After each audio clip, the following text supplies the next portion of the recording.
5, 4, 3, 2, 1.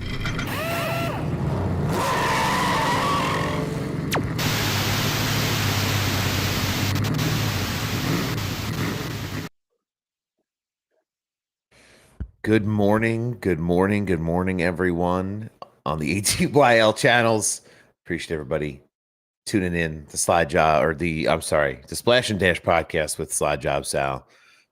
We are here this morning post Bristol to hear your thoughts and give some of our own. Sparky Speedway Jewelry, what's up, dude? Yeah, we're out here doing it today. Everybody's got to pay attention and read it real close.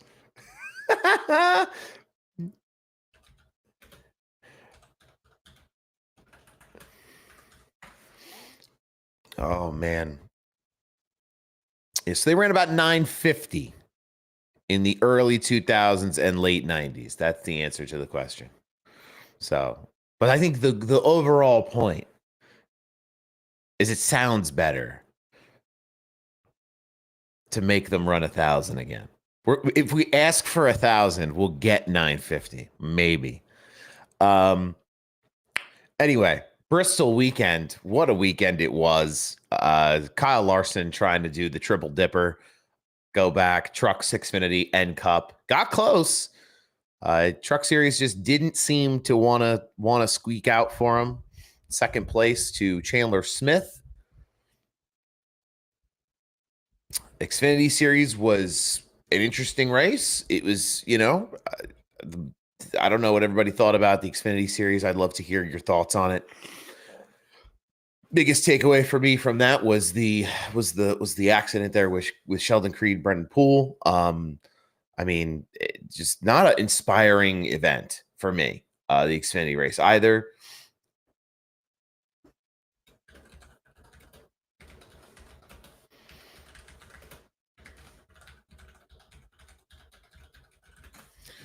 It wasn't the most inspiring weekend at Bristol. And this, I promise not to turn this into just a long rant about tires, but that's what people have seemingly been doing. It doesn't, it just like something has to happen to make it better. And nobody seems to know the answer. But there seems to be some good, really strong suggestions, but there doesn't seem to be any answers. So I'm very curious as to when the series will deliver us some of the answers to the question for short track racing. The car's been great on 1.5 miles. Been really good on 1.5 miles, intermediate style tracks, but it's been rough. What's up, Cap? Thank you. This was a special order from Stock Car Society this weekend.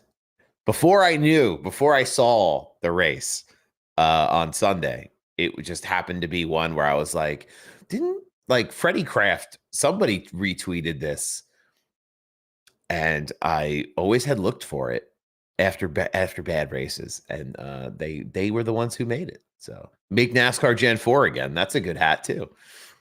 What's the difference between a jack bolt and a jack post? I can't wait to find out what the difference is. You're going to tell me, I hope.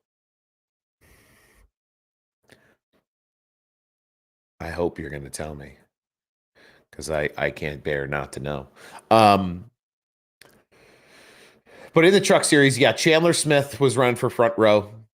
He won. Kyle Larson, P2, Corey Heim, Tyler Ankerman, Jake Garcia round out the top 5. This was Chandler Smith's second win at Bristol and his 6th in his Truck Series career. He also cashed in on the triple truck challenge.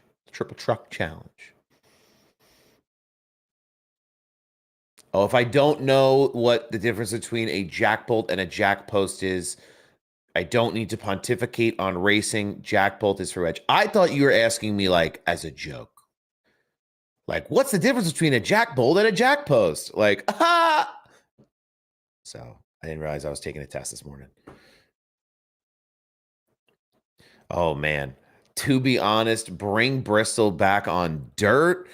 I don't know. I think that is the answer. A lot of great troll posts this weekend about putting dirt back on the surface, but just not.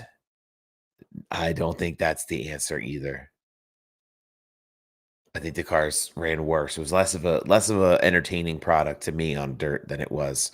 You get that great finish between Reddick and Briscoe on the dirt track, but it was, I don't know, that was kind of a messy deal for me. Wasn't my jam. I think they can go back to dirt. It just has to be, I think it just has to be a deal where they go to a dirt track, not a track covered in dirt. I don't think that's unfair to ask for. You know?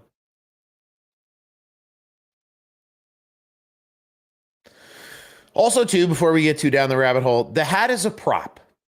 Let's start with that. The hat is a prop.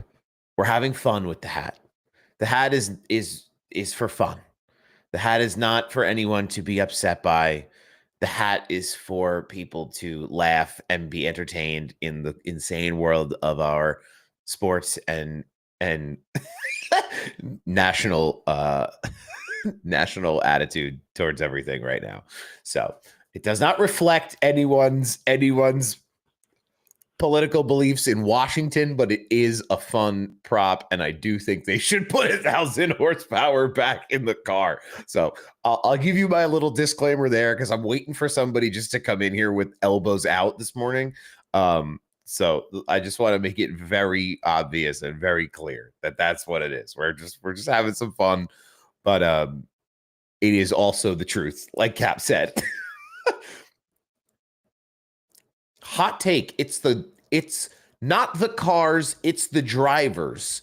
NASCAR's terrible marketing and great finishes. Sean, let's break it down. It is the car. It is the car.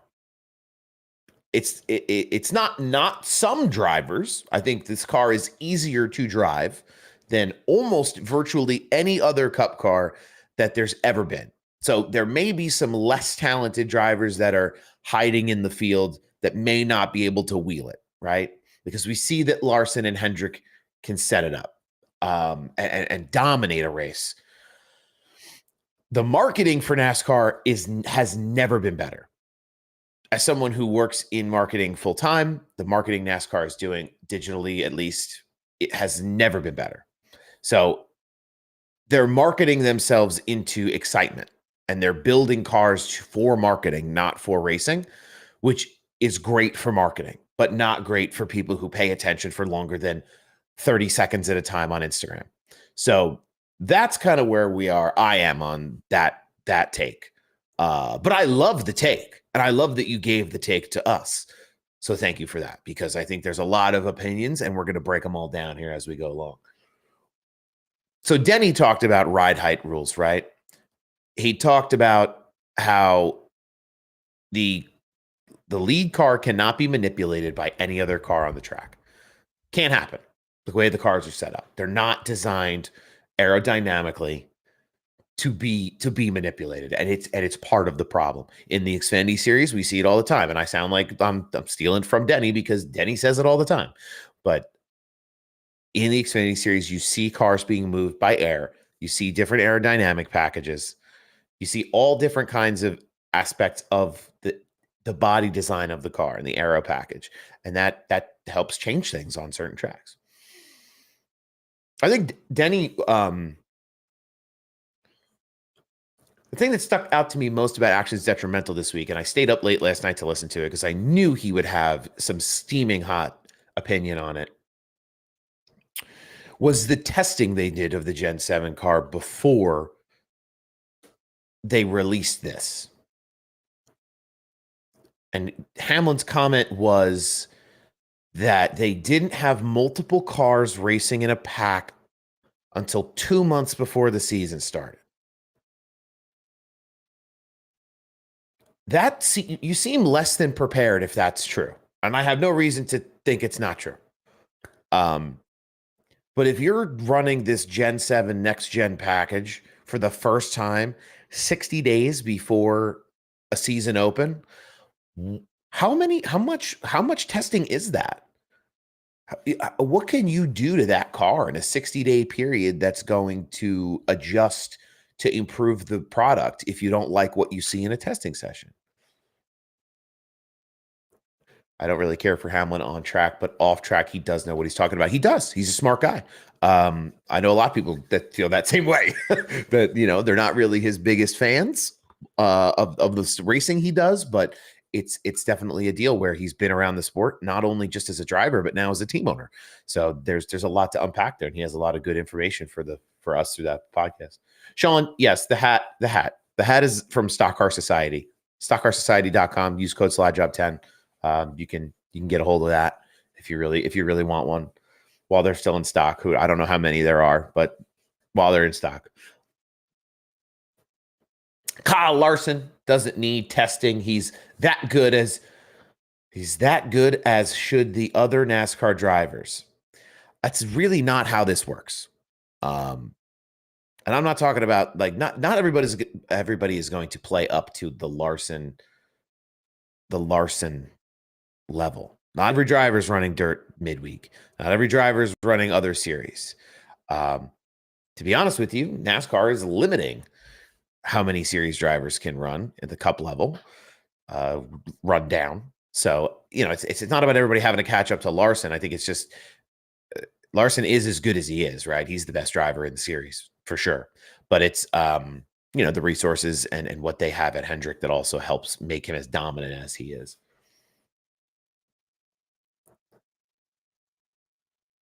Yeah, everybody loves owner Denny, not driver Denny. We're getting closer to owner Denny exclusively, I think, too. But that's that's a conversation for another time as well.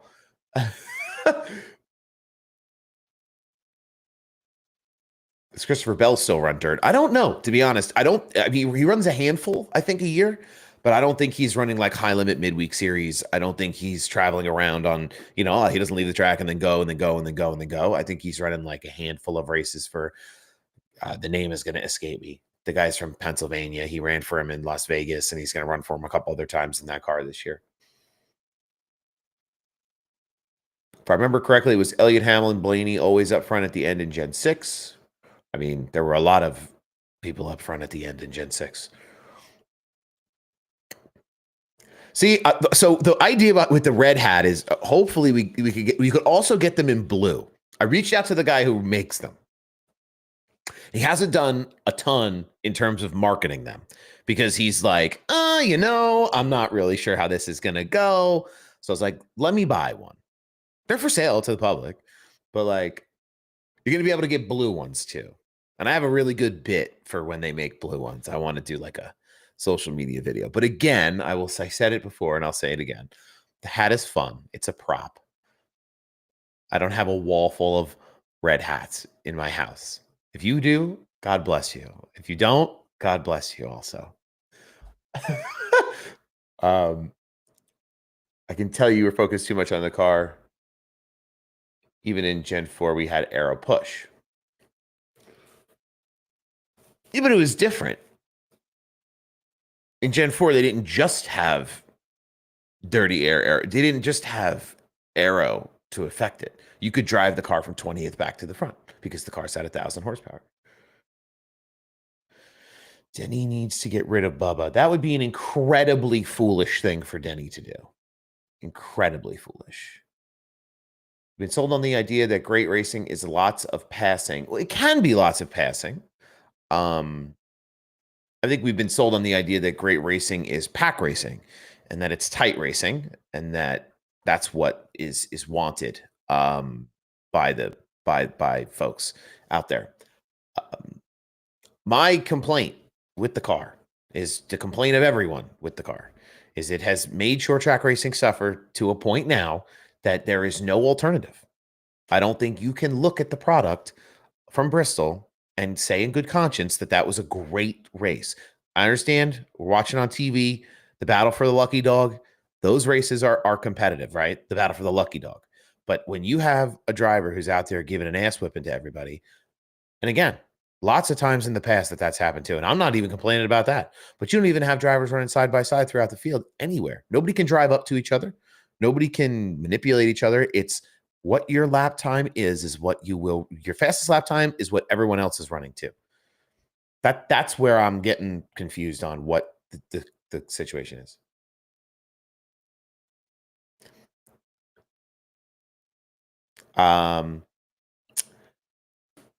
Is Larson going to run another triple dipper? That's what I'm calling him now because I love Carson Hocevar. And it's the triple dipper when you do the truck Xfinity Cup race. That's what we're calling it. Car tomorrow was the worst car they ever made.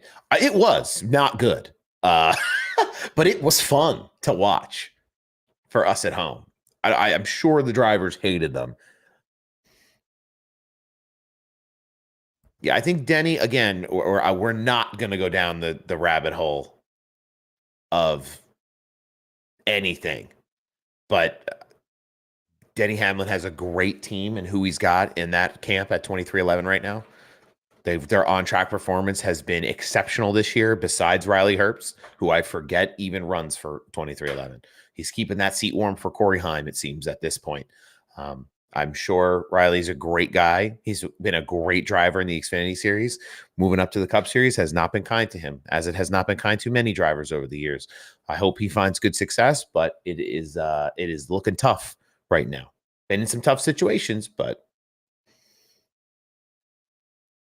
that is also part of it. I did some Googling on Riley. There's a lot of money there. More than I think I realized. The hat in the font is so fire. I can't take credit for it myself. I didn't make it. I just swiped the credit card. Willie B making it off virtual racing. Yeah, I mean, a lot of guys are making it off virtual racing.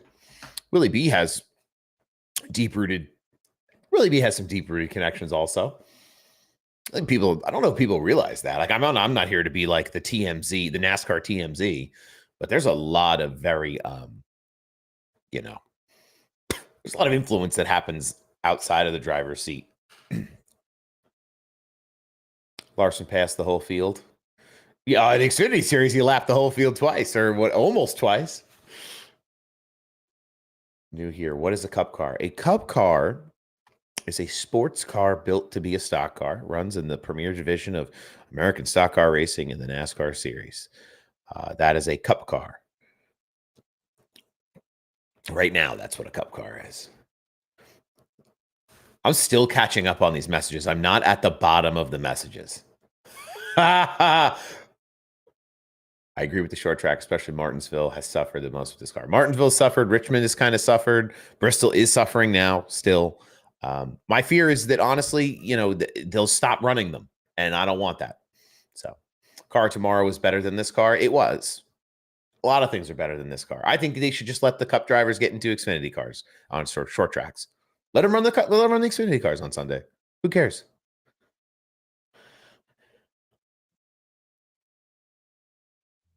He's not dating Ryan Blaney's sister anymore. That has been that ended. Yeah.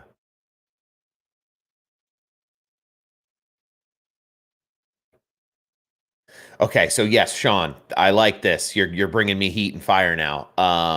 The track itself hasn't really promoted good racing since they did the change with the progressive banking and the concrete. It's a concrete track too. You gotta remember too, they built this track. When did they build this track? They didn't build this track thinking ahead to the point where we're going to have independent suspension cars that all look exactly alike, almost spec. That's what the Cup cars are now, essentially, is they're almost spec cars, where when you have Kyle Larson go for IndyCar testing, he says, oh, I'm ready for IndyCar because I've run in the Cup Series. Well, the two cars shouldn't be the same thing. They shouldn't be similar. That's so similar to each other, where the cars are supposed to be. The Cup car is supposed to be wild and out of control and overpowered to the point where the driver has to drive it. And that's what the whole idea is. Stage racing ruins NASCAR for me. Who wins the race? So it's like three little races happening in one day. That's really what the stage racing has become. They just don't give out trophies for the first two stages. I think not that I like stage racing is necessary right now.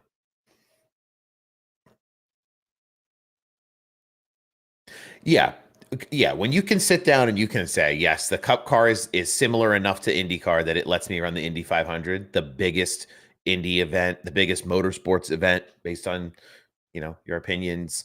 Um, Meanwhile, the heart and soul of the stock car racing is to be its own thing, to have been so much different than other racing disciplines. How old was I when Dale passed? I was like 6 or 7. I was a child in '01. I was young. I'm not that old yet. I feel pretty old. I feel like a giant pile of garbage most of the time. But anyway. um Chandler Smith, Kyle Larson, Corey Heim, Tyler Ankerman, Jake Garcia, the top 5 in the truck race. Again, Smith, second win at Bristol, his 6th Truck Series career win, coming down from the Xfinity Series, and just absolutely getting in his bag at Bristol. He earned the $50,000 bonus as part of the Triple Truck Challenge. So very cool for him. Good stuff there on the Truck Series level. And then, yes, Kyle Larson comes in for the Xfinity Series. And absolutely, you think he was dominant Sunday, you should have watched him on Saturday.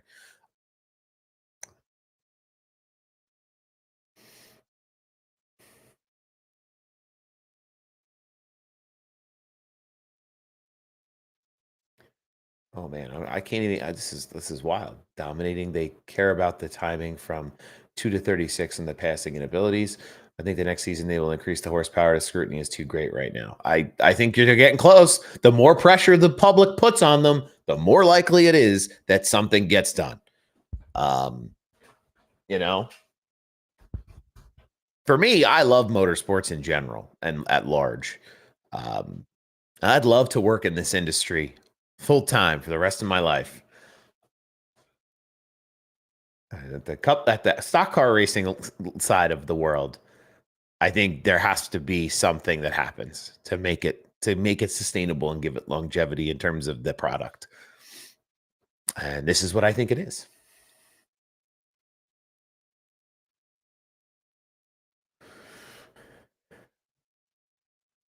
But again, here we go. Xfinity Series. Kyle Larson, Carson Quapple, Justin Allgaier, Sammy Smith, and Brandon Jones. Larson's victory marked his 16th career Xfinity Series win and his second at Bristol. Allgaier secured the $100,000 dash for cash bonus as the highest finishing eligible driver. So that was your kind of Xfinity rundown in a real drop nutshell. I went to Bristol to fall. Did the race feel the same as that one on TV? Yeah, it was one car out front the whole way. I think the problem with the broadcast is, and I'm not like trying to poo-poo the broadcast, because it's a lot to produce a live television broadcast. But they only show what's at the front. And that's part of the bonus that your sponsors and you get as a driver and a team when you run at the front. So I honestly, some of the best racing was probably happening middle back the whole day, but you couldn't see it because it just, there was just not enough attention paid to it, I guess, on the broadcast side. I do work in the automotive industry.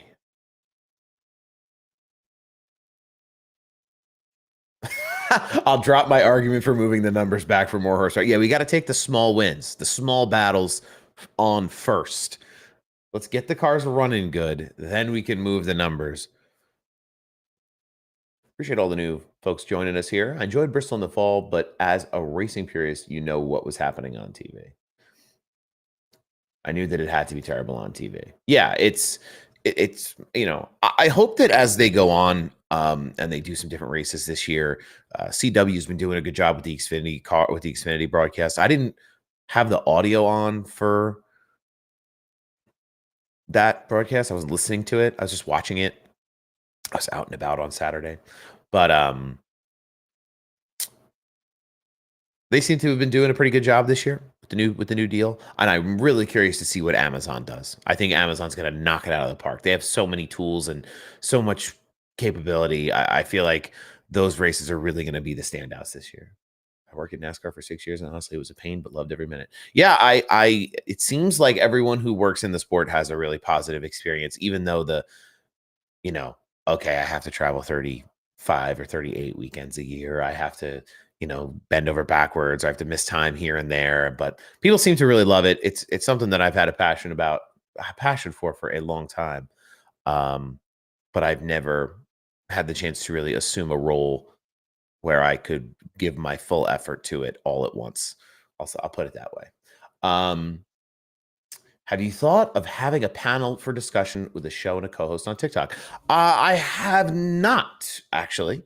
I do this show every Tuesday morning here on TikTok on Slide at Slide Job Sal, and then I do it on YouTube, Facebook, and Twitter/X for Above the Yellow Line Media. So the only to do a co-hosted discussion panel in this setting is tough because all of the audience that's on the ATYL media channels would miss out on it because we're only on TikTok with the co-hosting stuff. So maybe there's an opportunity for that though. If there's enough interest in it, I'd be happy to kind of do that, just not in this setting this morning. But I'm into it. I'd love to debate with people on what they think the solution is because I don't think anybody in good conscience anymore can can go into any conversation about this and say, "Oh, there's no problems. There's nothing is wrong here," unless unless you're some high up person in the sport that thinks everything is happy sunshine rainbows.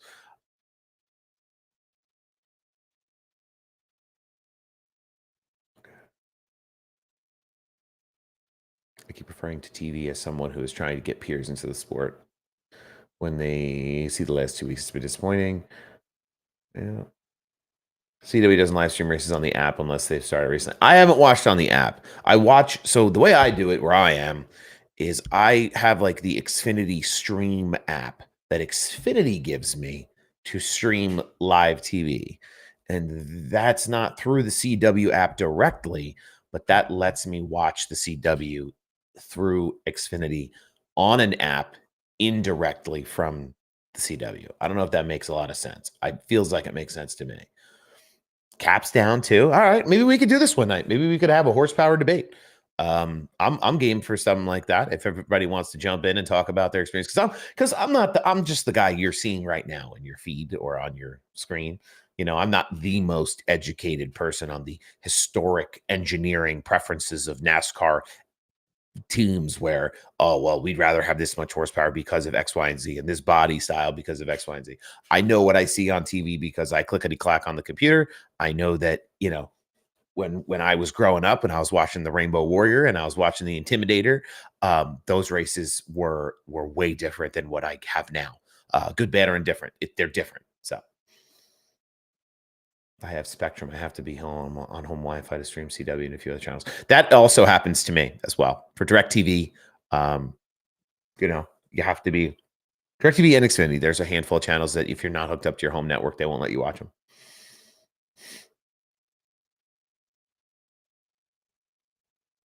They do like there's some creators on TikTok that do like podcasts as panels, like as live panels, but I've never seen anything where it's like a rotation of guests where all right, Chief's going to pop in, Cap's going to pop in, this next person's going to come and go and pop in. Uh, so I've never seen anything quite set up that way, but maybe there's a broader conversation to have now, especially with the severity of the opinion, the severity of the issue, really, in the short track racing stuff.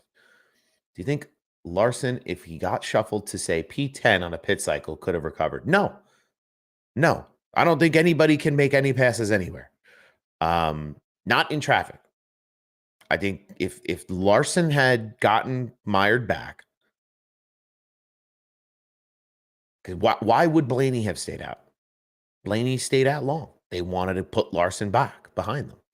They felt that was the play, was the long run to short pit him.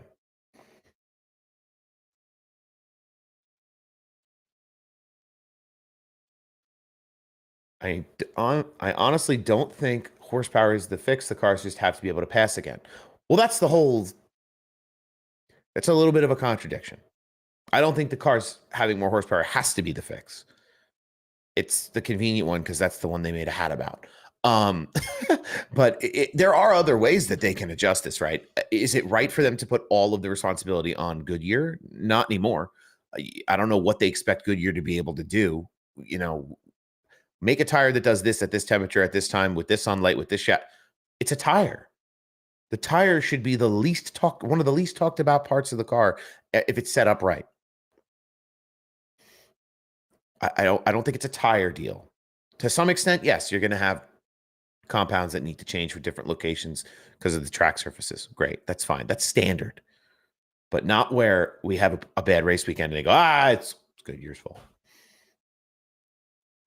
But I do think they could change some of the aero package things to the car, and we could see some changes in that way. NASCAR needs to do open chassis, but crate motor sizes based off of what track you're going to. It's an interesting idea.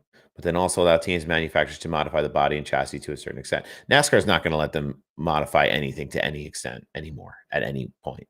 That was over with the single source parts. They're not going to go. You're not going to go back to that. I don't think. You're not going to go back to the days where you could twist up the body and add more downforce because you have the car looking like a pizza wedge. Ripping around, diving into the corners. I think it'd be cool again, but it's just not what they're gonna do. I'd be done. I'd wrap cup cars and have a podcast studio. I mean, some drivers are doing both right now. Mechanical grip being king was when racing was at its best, in my opinion. I think you have a point. I think you're onto something there. The problem now is the cars have too much grip and are too slow. You can't burn the tires off of them. Like, if you're burning the tires off of it, it's because the tire's softer. It's not because the car has more horsepower. Yeah, I don't think Larson would have come back if he felt the 10. But yes.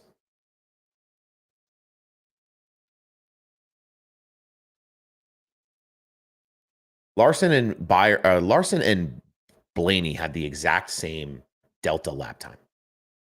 One guy drove away. One guy couldn't drive away from himself. So, the guy running in 20th is running the same lap time as the guy running in second at a certain point in these races.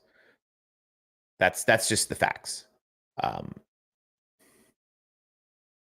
Yeah, I don't think Goodyear can continue to be the scapegoat. More horsepower is what we have now, but faster. I agree with the Goodyear statement. Yes. John, my man. Sorry, John. I'm just catching up. These comments are flying in on the old TikTok-a-rooney this morning. Love the hat. Also think each manufacturer create their own car similar to F1. I think that NASCAR fans should be less afraid of F1 because I think F1 has a lot of good things that we could steal from them. I agree with John. I think, each manufacturer creates their own car within a certain range and to really continue to be competitive. I think we should have different compound tires. I think the whole tire conversation should be over. You get a hard, soft, wet. That's what you get. Those are the 3 tire types you get. There is no more silliness with Goodyear tire. You get these 3 types of tire at every track every week. If you don't like the grip your car has, run a softer tire. If you think you can want to run a long run, put on a harder tire. If it's raining outside, where the tracks permit, we're not going to run wet tires at Talladega. All right. I get that. But where we're going to run wet tires, give them a wet tire option. And that's what they should be doing with tires. There should be a handful of different types of tires.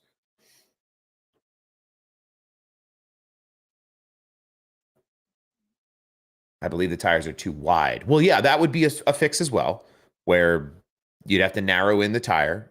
This way, there's less tire. The tire is going to fall off faster. NASCAR should run stock cars. Yes, not sport cars that are visually stock. I wonder if 2311 wins this lawsuit in the offseason, we'd see major changes to the sport. That's a good point, too. I know that, you talk about changes and things changing.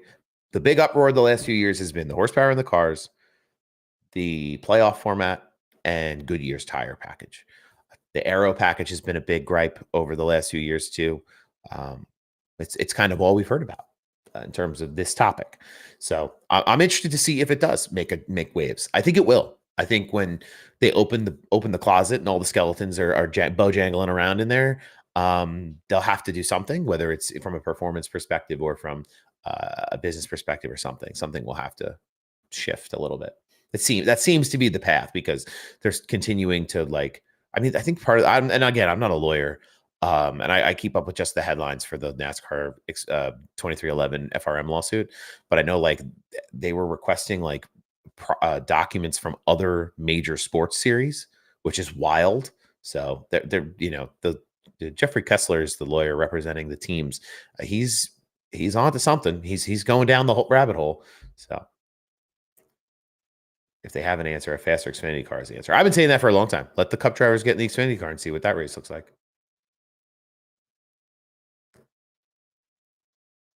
F1 also doesn't have passing. No, it doesn't. But that's not because of the tire. I think we're onto something here, kids. I think building your own car in spec would be great. But again, now we say that, right? I hope we all really like the Hendrick Motorsports drivers. I hope we all really like JGR. I hope we all really like these Penske aligned teams and Ford teams that are getting tier 1 support, because it's going to be way harder for small teams to be competitive. Talladega at night would be wild. Talladega night race would feed families. It would feed generations of families. I was supposed to go to Talladega. I'll be halfway to Talladega that weekend anyway, but I don't think I'm going to make it. If they fix the contract product, they'll fix the playoff product. IndyCar. Of the hat. What's going on, Silva? They're trying to get Goodyear to put a Band-Aid on the problem. Yes, that is what the tire changes have been year over year. Wet tires should be, sorry. Hey, John, how are you in the YouTube chat? Appreciate you being here this morning. Wet tires should be primary at New Hampshire for better racing. It was fun to watch them run that tire there a couple of years ago. I hope it drizzles every year in Loudon if that's the racing we get. Oh, God forbid Pirelli made tires for NASCAR. You would never be able to. They would the tire. I just think I just want to take the tire compound conversation, ball it up, and throw it away. Like here's like I want to give people a pre-selected set of opportunities. Okay, here's your soft tire, your hard tire, medium tire. I'm not going to go to a Goodyear. I'm not going to blame Goodyear every week. It's I want to put the earnest back on the teams and on the strategies where, okay, you ran the soft tire this week. It didn't work out. And we've seen them kind of dabble in this with the option tire. It's a soft tire. That's all it is. And then they're taking that soft tire and they're running it as the primary tire on tracks where they want better racing. Better racing. I'll be there. Save me a seat down front row for the night race at Dega when they start doing that. I want to know. I want to be there. What would happen if 1,000 horsepower? Not a race fan, just curious. Oh, I love that. So when the cars have more power, the drivers have to drive them differently. And what it does is it puts on a better show of driver skill. Where back in the day, cars had more power and they were able to manipulate each other in the air, but they're able to manipulate each other's air, and they could drive from 10th place back up to first place, or from through the field as they needed, and as the car was set up, as they made adjustments. So giving the cars more power allows them to do more passing. In this new era of next gen car, the passing is much more difficult, especially on short tracks. The on-track product, they will fix the playoff product. The Hoosier tire battle days. I thought about that too after Bristol. It's like, what if you let tire manufacturers battle it out? But from a business perspective, that doesn't really make sense with whatever the partnership they have with Goodyear is. I can't imagine Goodyear would be too happy to have to go in and compete against Hoosier after all the changes they've had to make to the tire and every week being criticized. And I think you make the tire setup, you could make like F1. I think you could do it that way. And I don't think it's wrong to take it from F1. People, oh, F1. Ah, I don't think it's wrong. I mean, it's just like, how much more can you blame the tire until you make it a non-factor? Well, I'm going to give you 3 different types of tires. And if you don't like it, that's your fault. What people aren't going to sit there and complain, oh, the soft tire was too soft, the medium tire was too medium, and the hard tire was too hard. You know what I mean? It's NASCAR's problem with this car. Talladega is awesome, but the car there takes the fun away. I go somewhere else until it's fixed. The super speedway racing is tough. Super speedway racing has been tough the last couple of years. Daytona, same kind of deal where it's a fuel savings race. Not a good time unless you're there to party and see it up close as a spectacle. I've been to Talladega in the next gen era. I've been to Daytona in the next gen era. And Talladega, I think, was better for me. I enjoyed Talladega more, the experience of being at the track. And the racing combined. Being at the track, Daytona is like nowhere else, I'll tell you.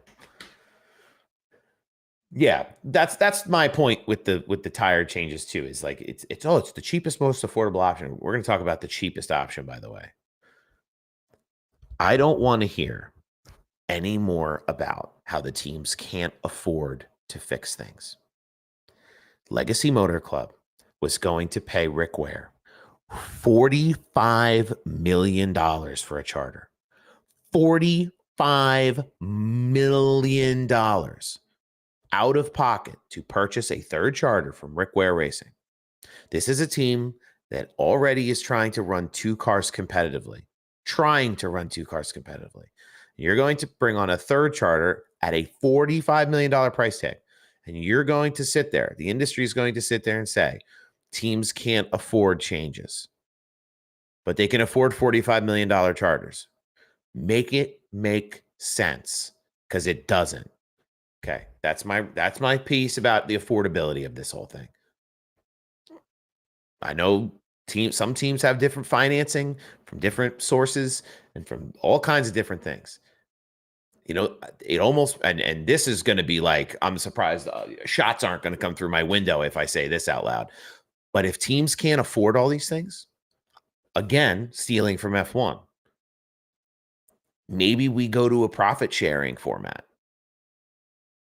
Pew, pew. The big team owners are firing shots at me right now.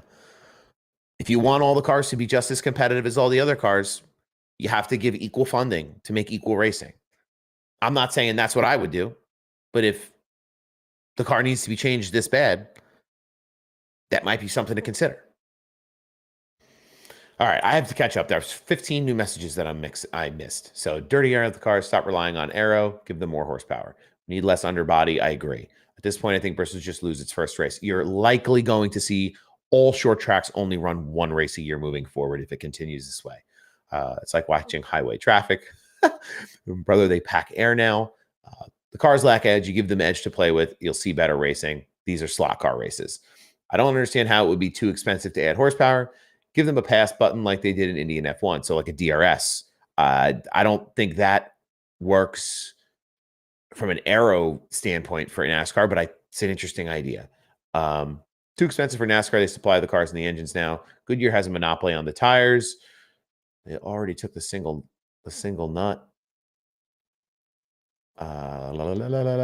Last versus how they're able to use a crate number amount of times. Man, if Smoke was racing this weekend, the TV would have been amazing on the conversation tires. So, yeah, we'll talk about Tony Stewart in a little bit. Talladega Forward last year was a great until you realize they were saving. Still impressive. It's a spectacle. Super speedway racing. It's fun to see, but it's not guys racing as hard as they can. I think we need more electric cup cars to replace the slow gas cars. Stop playing, bro.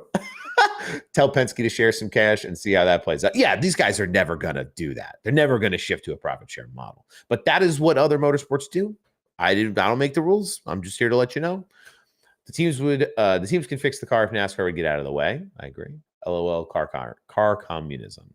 I mean, it's part of what makes F1. If F1 didn't profit share, and I'm not an F1 guy,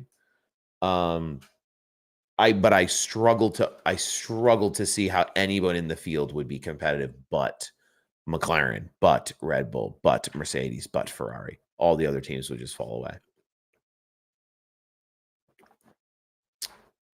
I agree with you, though. I mean, I don't think it's the solution, but electric cars, especially cup cars, could be insane. There's a lot of hype around Formula E right now. I don't know if people are watching that. There was a big promo they just did with the NASCAR, the ABB NASCAR EV car. That was part of the Formula E season in terms of their marketing. Can Kia make $1,000 horsepower cup car? I bet you they could. Kia makes what do you call sport cars for like IMSA? You could get a high horsepower Kia. Penske's money from Cup funded the Porsche IMSA car. There's no way they would do that. Yeah, they won't. They won't do that. Just an idea. Not a very good idea. They won't do it, though.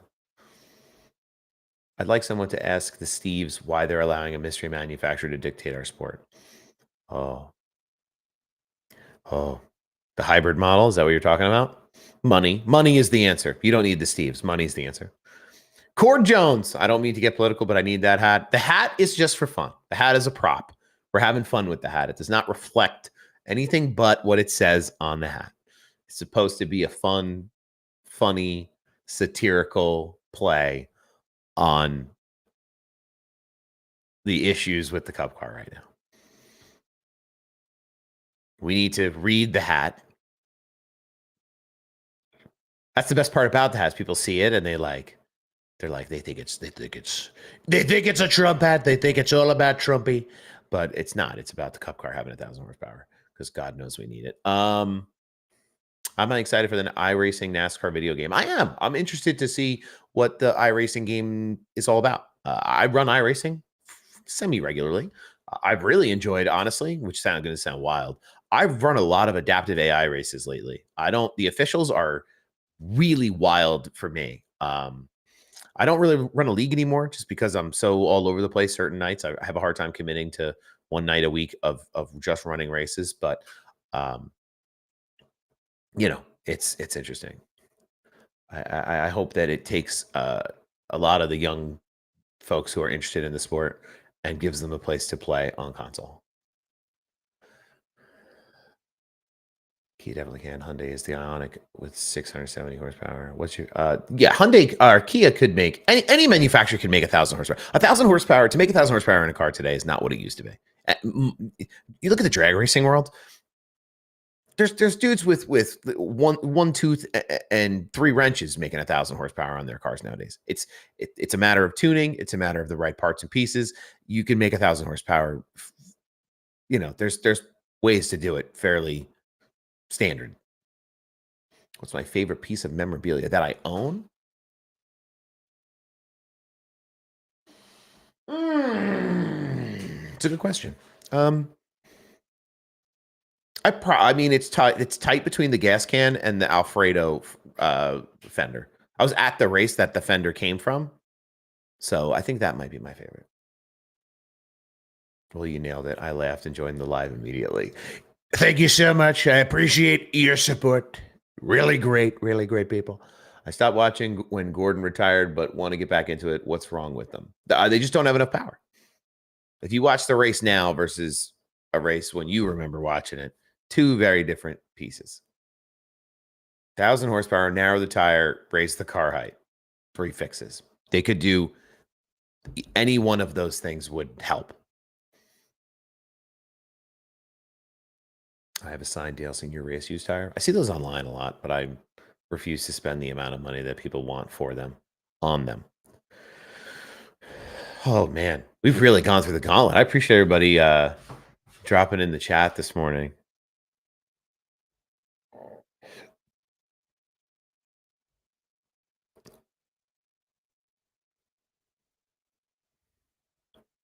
I appreciate everybody dropping their hot takes.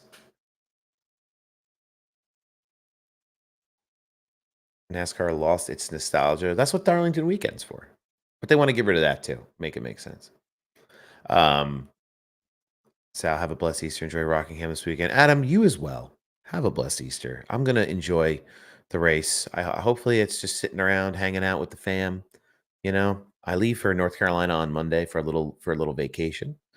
Do a little scouting.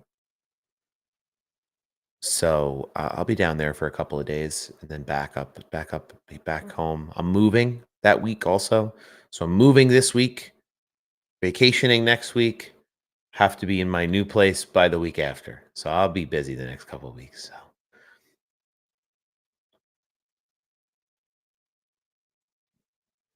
So. John Ray, sorry, John, I missed you way ago. Stop throwing cautions at the end of the stages. That'd be an interesting concept too. Have stages and give points for stages, but not have cautions and let the race run naturally.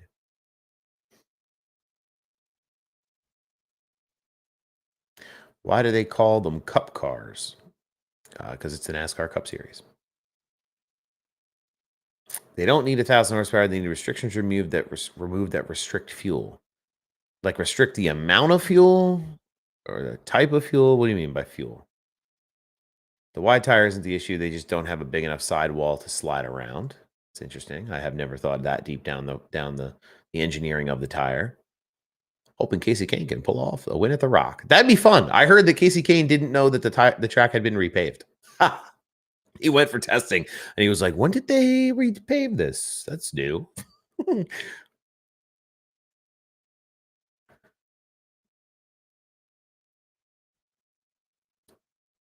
A 17 lap stage break at Bristol. Every 17 laps. Again, all right. Sorry, we're all over the place today. My biggest gripe is all the caution laps during stage breaks. They ride around forever before the pits. I think there was like 17 laps under yellow, or 17 or 12, or some kind of ridiculous number under caution this week at the stage break. Stock Car Society, use code Slide Job 10. This is where you can get it. We're gonna make Cup cars so great. They're gonna be really huge. The engines, the power, it's gonna be tremendous. My people tell me they're gonna be huge, really huge.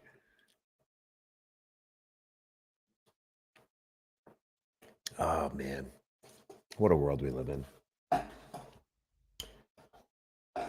Tremendously huge, I tell you what. I'd like to see China make a car like this. It's just like certain words that I can do pretty good that like carry my impression further than it should go.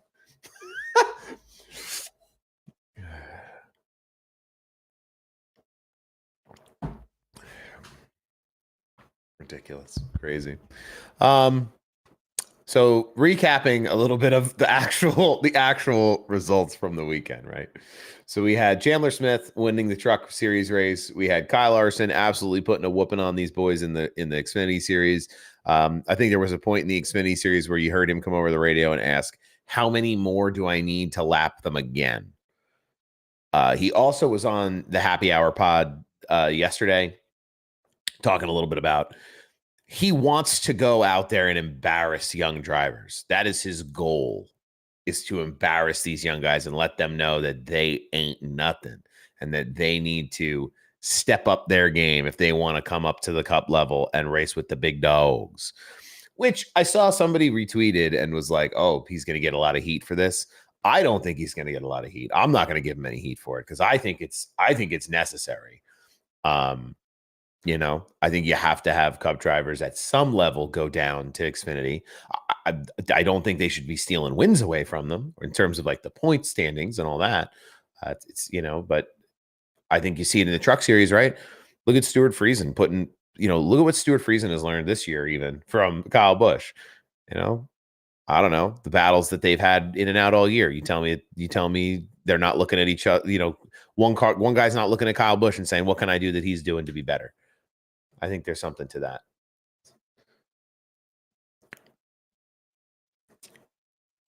And then in the Cup Series, we've talked about the car a lot this morning. We've talked about the car, the issues with the car. But the race still happened. Top 10 finishers. Kyle Larson is your winner, obviously. We've talked about it ad nauseum already, but for those of you who are new and just stopping in and popping in, this is where we're at. Denny Hamlin brought home P2. Ty Gibbs finally breaking through a little bit to a podium finish, a P3. It's about time for Ty.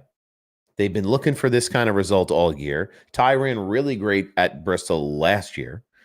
So it makes sense that they would do well again this year. So happy to see that team progressing forward, because people have been sitting here talking about how, oh, you sound the alarm bells on the 54 team. Ty Gibbs. They've been very, very nervous about his performance. I don't think there's anything to be nervous about. I think it's just a matter of getting the car right at the right time.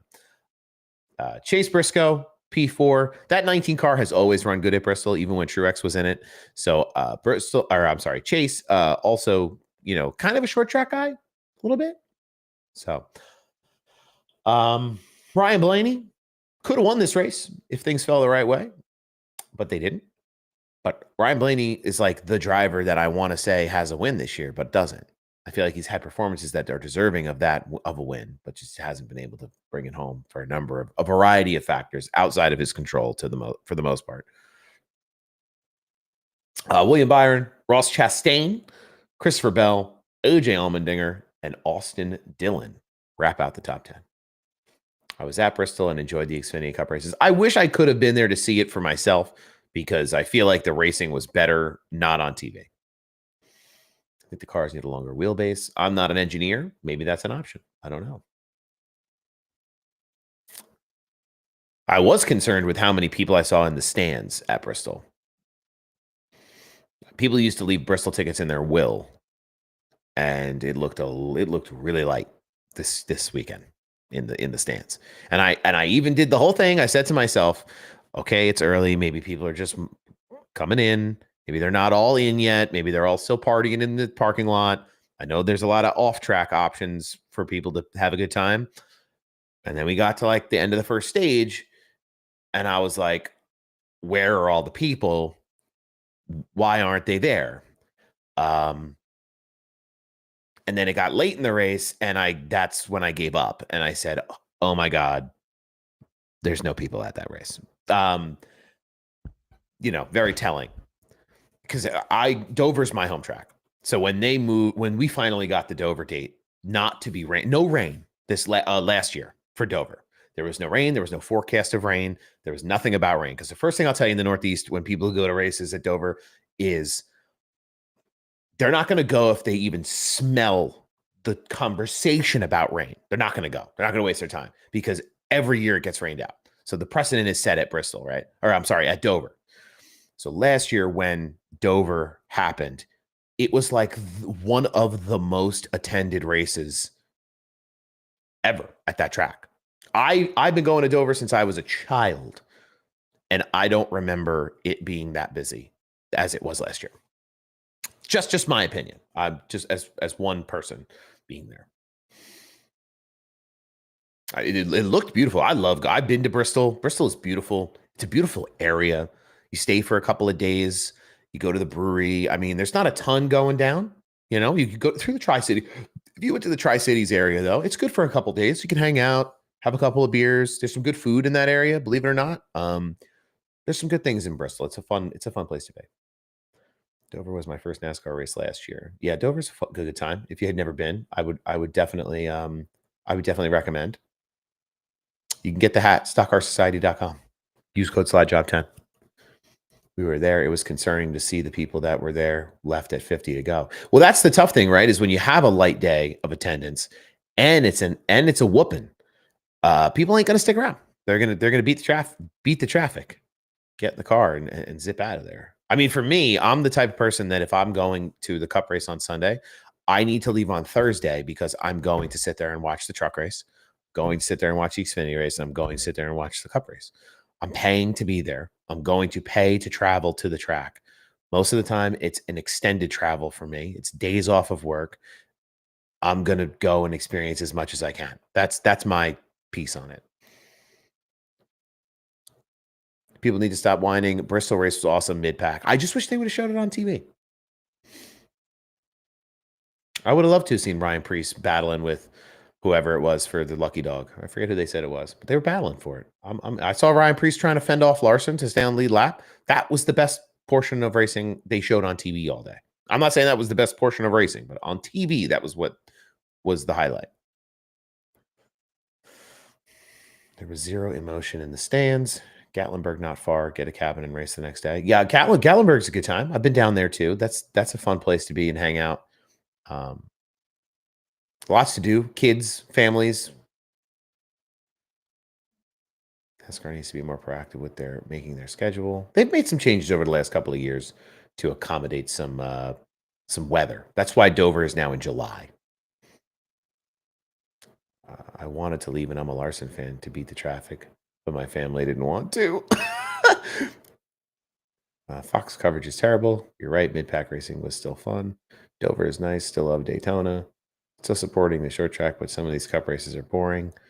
I was at Bristol, and it was hard to watch to keep the family entertained. Yeah, I can imagine. It just didn't. I don't know. Never leave early when your driver is leading. Never know what you'll get the chance to see them win. I agree with that wholeheartedly. Joy missed the winning call because Boyer yapping is prime example of Fox's terrible coverage. I don't think that's on Fox as much as it's on Boyer. It's not the first time he's done that this year too, where he's yapping over Joy. And I'm sure that there's been a conversation about it behind closed doors where it's like, hey, the last lap, keep your mouth zipped. But apparently not. Apparently it's not taken. I've heard people complain about that issue in particular more than once in these live chats that we do on every Tuesday morning. Yep, the option tire is part. I had the opportunity to finally see the Truex brothers go back to back at Dover. That was the one for me. That was the year. It always rained, so I wasn't always there on Monday. But if I was there that weekend, I count that I was there. I don't care.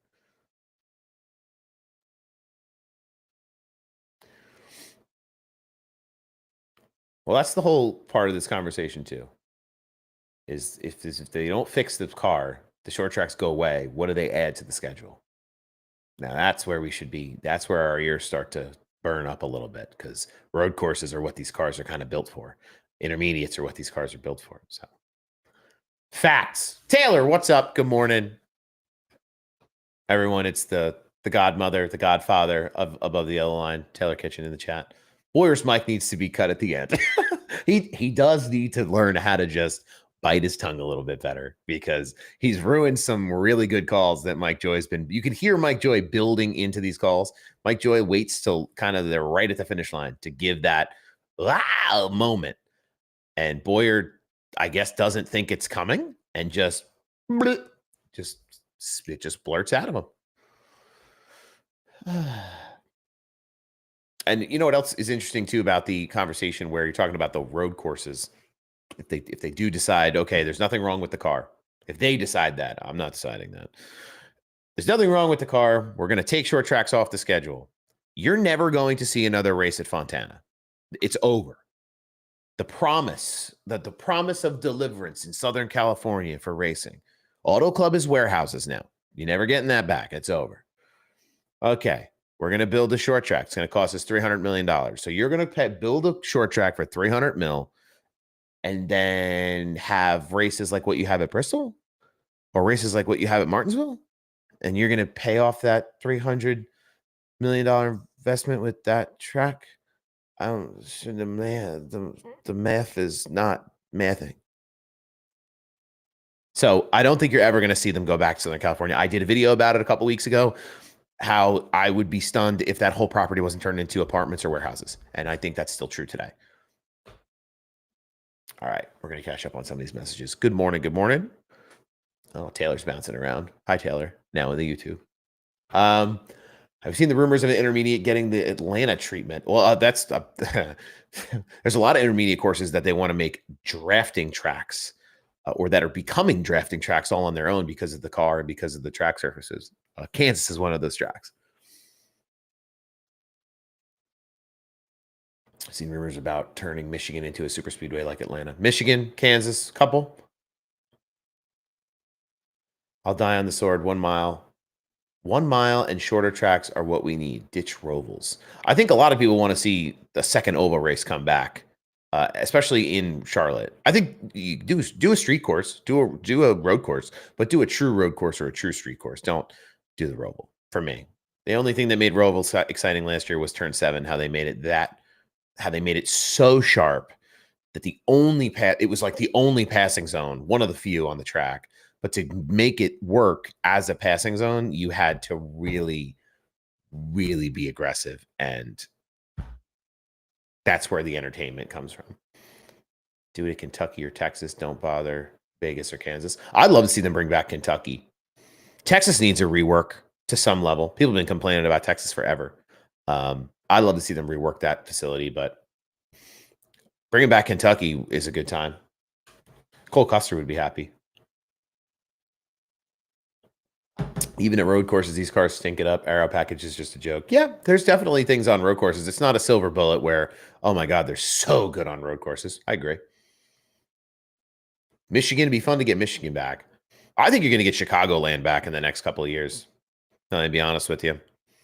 I think when the contract runs out in Chicago for the street course, they're going to want to go to another city. That's what that race is designed to be, right? It's like NASCAR on tour, where they're going to take them to new markets and try to pitch, hey, we're NASCAR, be fans of us. And the markets it works in, they're going to have to keep something at least geographically nearby to continue to draw in these fans, to retain them. So if they do a Chicago street course, it would make sense that they reopen Chicagoland and do something there again. I think Kentucky would run better because of the car. I mean, the car would run better there at that track now than in years past, for sure. I know that track. There's some people who love Kentucky, but I know that track needs some love on its own. Pre-next gen, they had me sold on this car for Gen 6 car was fun on road courses. A lot of power. Probably wouldn't happen, but if NASCAR wanted to get their name out there, race at F1 Vegas. Oh, I love that as a marketing idea, Cameron. I love NASCAR kind of shoehorning in on F1 and doing something in Vegas like that. But when I tell you, brother, the money F1 spends, because I go out there the week of that race for work, not for F1, but for work. There's not a lot of people in the world, not a lot of organizations on God's green earth that can shut down the Las Vegas Strip, pave over it, build fences, and then race cars on it. And you have to have big dog Dubai Saudi oil money to do that, and NASCAR does not have that. But I love the idea. I think they should go to Long Beach. I think that's the answer. I think Southern California, the track is set up for a week. They do 7 events there the whole time at the Long Beach Grand Prix. You know, IndyCar goes, IMSA goes, Formula Drift goes, everybody goes. There's all kinds of things happening at Long Beach. And I think to add NASCAR's hat into the ring that same week, you'd have to conform to their schedule. Obviously, you're not going to just go there and build the Long Beach circuit. You're going to have to go there when everyone else is there too. But I think it would be fantastic to run racing street course there. Yeah, Kentucky needs help. They need help if they're going to bring it back. Thoughts on the new V-twin Honda Shadow? I'm not a motorcycle guy. I don't know much about motorcycles in general, except that if I had one, I'd probably hurt myself riding it. That's what I know about motorcycles and myself.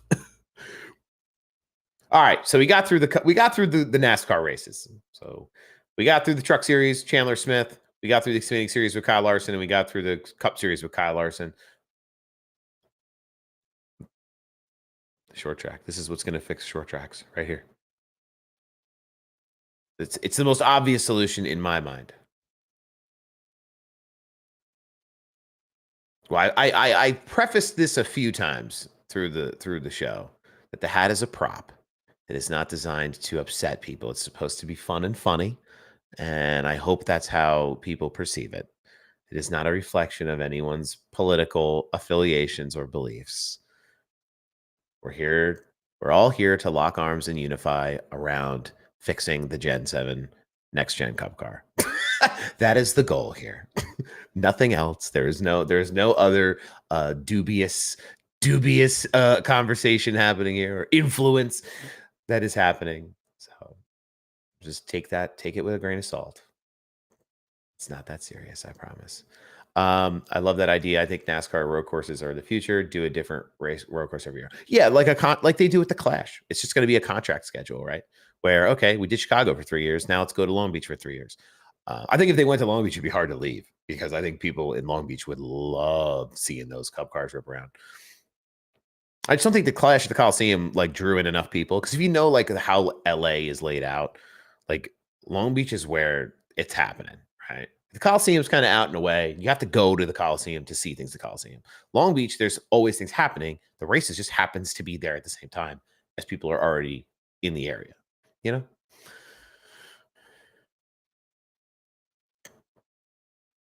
NASCAR's in a panic having an off week, race like this, or are they happy?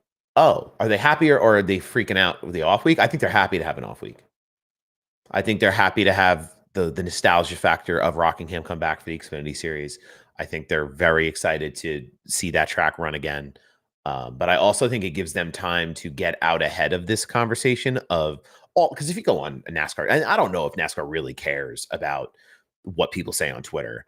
But if they are gauging public sentiment one way or another right now, from a competition perspective, you have to think that they're breathing a sigh of relief that, okay, Bristol there's problems. Here's how we can get in front of it. We have a week to decide this. We don't need to come out and make it because if we know one thing about NASCAR, they take their time when they make their decisions. And sometimes that's a good thing, So they have time to sit here, they have time to really think about it, and they have time to respond in a way that is best for the sport. Will they do that? I can't wait to see what if they do. But they'll certainly have the opportunity. NASCAR needs to look for the Garage 56 carbon brake package. I'd love to see them make a bunch of Garage 56 car and run those endurance racing. I think there's something for NASCAR or NASCAR style stock cars in endurance racing. Yes. The problem is that everyone has the same stuff. Not everyone has the same data. Or, that's part of it, part of the data side. And I don't know this, like I'm not an SMT research analyst. But certain teams have more information on how the car should be set up than others do. Even if you have other teams' data or can see other teams' data, it's not just like you can copy and paste it. Yeah, it's not an off weekend for Taylor. It's been funny because like I've seen a lot of the drivers and a lot of the crew chiefs and spotters. Oh, I'm going to this place on vacation this week, and I'm going here this week, and I'm going there this week. Meanwhile, everyone in the Xfinity garages still has to work. And I mean, who's really getting the off week here? Not a ton of people are really getting an off week with the Rockingham date the way it's positioned. I think you raised right. I think you got a good point. I think the concrete track does not cater well to this generation of car. We were talking about it earlier. They didn't build Bristol with the idea that they would be running this car on this track in this year of 2025. So it's definitely something they could revisit and pave. They could pave it. They could do a lot of different things to the track itself to make it more entertaining. And maybe that is the fix. Goated hat. We're out here making Cup cars great again. Option tire needs to be the primary on short tracks. They aren't going to do a damn thing. Cup cars were never 1,000. They were 950 at their peak. 950. Looks better on a hat to say they were 1,000.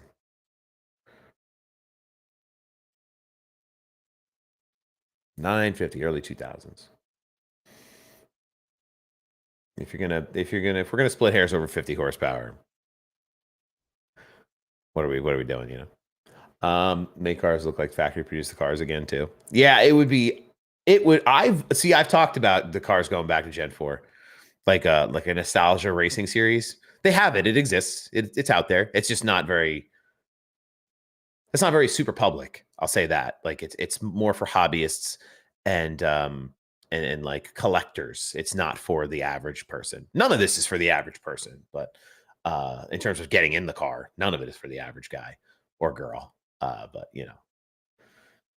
well, it's funny. We talk about the horsepower number. You guys are talking about 800, 900. They wanted 500 at the beginning when the next gen car came out.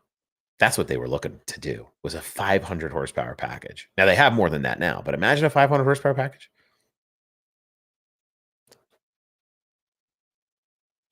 All right, real quick. I want to run through IndyCar. We talked about Long Beach. We talked about the street course. We talked about how NASCAR maybe should go there, should be a part of that weekend. Kyle Kirkwood put Alex Palou away this week. Alex Palou, the season sweep comes to an end. He won the Acura Grand Prix of Long Beach. He led 46 of the 90-lap race. The race ran caution-free, emphasizing tire management and pit strategy. Alex Palou attempted an undercut strategy to overtake Kirkwood, but ultimately had to settle for second, strengthening his lead in the championship standings. It's Palou's world, and we're all just living in it in IndyCar. I'm not a big IndyCar guy. Don't know a lot about IndyCar. You ask me questions about IndyCar, I'm not going to have answers about IndyCar. But when I flip the TV on and I see IndyCar on, I watch a little IndyCar, I'm having a good time. Cars go in turn, Sal watch. Simple man. I'm a simple man. Texas 2018 was so generally bad for the racing product, we just didn't know yet. Might as well drop down to an unrestricted V6. What you're going to see, potentially, with a new manufacturer is a hybrid system. So get ready for that. If you're not ready for that. If you're unaware that that was an option, it is an option. It's on the table. It's being discussed. They're doing wheel sensor testing. And what is it? Not wheel sensor testing. They have a sensor on the rear axle or the transaxle, or it's transaxle right now, to gauge feedback into shifts to try to replicate that with a hybrid model, something like that. There's something that they were testing this year earlier in the Gen 7 car. So when you talk about unrestricted V6s, changing the platform that drastically, they want to drastically change it the other way where it's hybrids. In order to build more horsepower, you're going to have more cubic inches, just saying. Well, the problem isn't that they need to build new motors. The motors can make the power. They just have to let them make it. NHRA action this weekend. Tony Stewart, 4-wide nationals in Las Vegas, wins his first top fuel, top prize. NHRA has been on a tear this year for me. I know we're going to do some content, ATYL Media. Make sure you stick around on YouTube, Facebook, and Twitter/X. We're doing some big things with Big Duke Sim Racing. He's Big Duke NHRA now. He's going to be doing some NHRA and some drag racing content on these platforms here on ATYL. There's going to be some great interviews coming up this week as they get ready to go to Charlotte and do the 4 wides there. I don't know what the schedule is like for NHRA, so you'll have to forgive my ignorance on if they run Easter weekend. I don't know, but I do know they'll be in North Carolina here, not in Easter weekend, but the weekend after.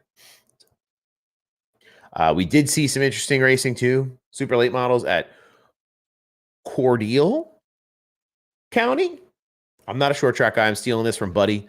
I saw him post on Instagram and on Facebook and on social media. Buddy Pulley, ATYL short track connoisseur in the late model series for the car store. That race looked like a ton of fun. You talk about cautions, though. Those guys are beating and banging the doors off them. One guy ended up in the watermelon patch, so that was fun to see on Twitter. How about Tony winning the top fuel? Yeah, it's about time. I think it's about time for the time and the money, the energy that he's spent in drag racing. I mean, he's won everything now. So, there's no more conversation around. I mean, there's never really been a conversation around Tony Stewart. Oh, is he the best? Is he this? People respect Tony Stewart, implicitly. I'm really happy that he won finally. So it's super cool to see him find that success. Jade Avedizian is the real deal, I think. I haven't watched a lot of her racing, but it's not easy to win late model races, and she's been able to accomplish that. I think she is the real deal. I think you're going to see more of her moving forward in her career as she makes the natural steps from that series up into higher level racing. It takes time to learn. It takes time to grow. She's still, to me, she's still a child because I'm an old man. But it's going to take some time for her, and she's going to find great success, I think, as she moves forward. I love Mini Tyrell. I think he's somebody who's fun, really fast. Obviously, Keelan Harvick is getting time out there, winning races, winning the pole. doing great things. Obviously has a lot of great backing, but is winning races, not just like oh, I'm out there with a good last name, able to actually get it done too.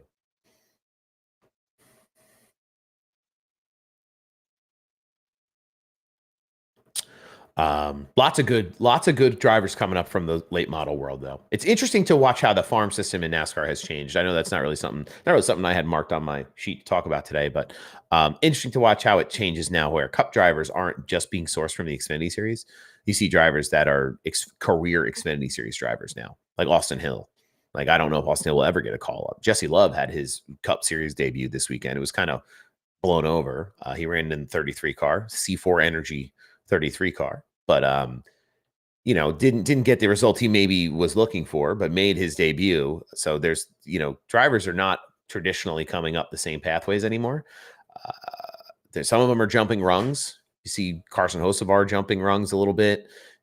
You see guys like Josh Berry not coming from like a truck, but coming from late model racing into Xfinity racing, depending on their avenues into the sport.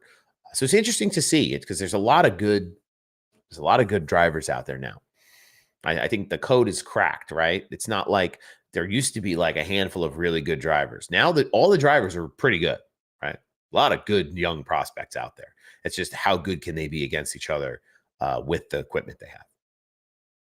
Morning, Frosty. Try to get out for Hickory for Cars Tour in August. I was real disappointed that there was no racing going on the week I was down there. I looked at racing to see if there was any racing in Hickory. Even testing sessions. I would have sat there and watched one car test just to go to say I was at Hickory. But there's no midweek racing in the Charlotte metro area that I can tell about, besides Rockingham. I built a 350 cubic inch motor, couldn't stay together at 1,000 horsepower for a 500-mile race. The Silver Crown, we're pushing 850 for 100 laps anymore, and they break. I'm not a race engine builder. I'm not an engineer. But it has been talked about over and over at the Cup level that engine builders could very simply just open up the taps on how much horsepower the motor can make. It's not like they would have to reconfigure what types of motors. They wouldn't have to like do major engine, restructuring to make it work. So that's what I've heard. I could be wrong, but that's what I've heard. Oh man, we are buzzing here this morning, talking about the Cup car and Bristol. We're talking about Long Beach and IndyCar and NHRA. We talked about Formula Drift last week. Also, we were right up there, or we were coming right off of it, but none of that really. Formula Drift hasn't done another event yet, I don't think. There might be some dirt races. I looked at Millbridge. I didn't see anything at Millbridge. My next tracks I'm going to check out. I'm going to check out Tri-County, and I'm going to check out Lincoln. I don't know any of those places. I know they exist, but glad everybody loves the hat. Again, the hat is for fun. The hat is a prop. I hope everyone has a good time with the hat. This is not some kind of like overt political statement. This is the internet. We're supposed to have some fun and be able to laugh and enjoy ourselves. So I appreciate those who appreciate the humor in it. It's really funny, a really funny hat. I love it. It's a good hat. We have a good Trump. I do a good Trump. It's bad. Would love to take these cars Cup racing. I mean, we've been talking about it a lot of it the whole morning. So I'm happy to continue talking about it. What about the cars don't you like? What about it don't you think? This is how I'm going to try to approach it. What do you think is wrong with it? And then we'll talk about it and go further into it.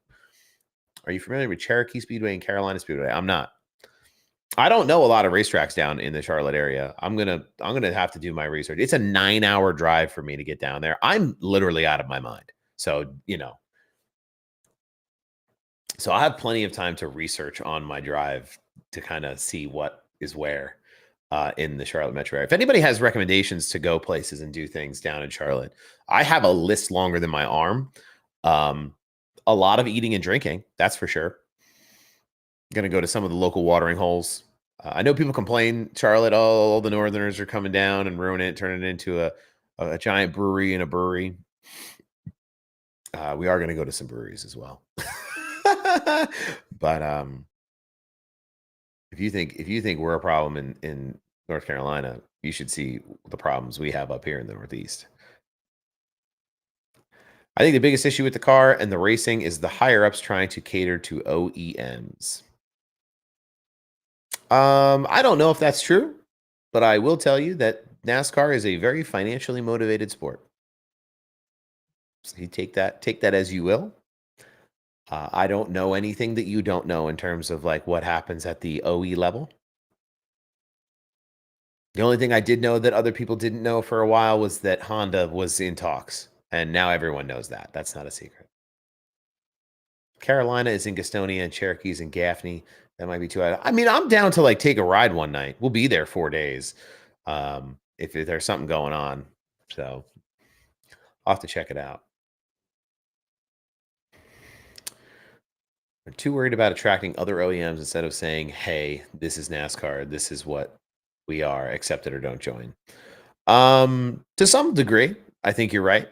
I think they're less concerned about attracting OEs than they are attracting a broader group of casual fans to compete with other very popular motorsports that are full of casual fans, like myself and F1. I'll have to hold on. Let me Google. Let's see. Where did you say? Carolina.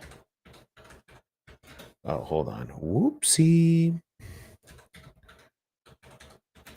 Carolina Motorsports Park, right? Or Carolina Speedway.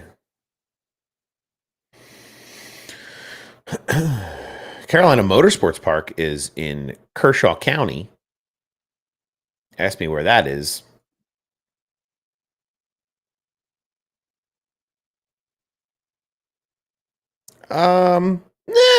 It's like halfway to Columbia.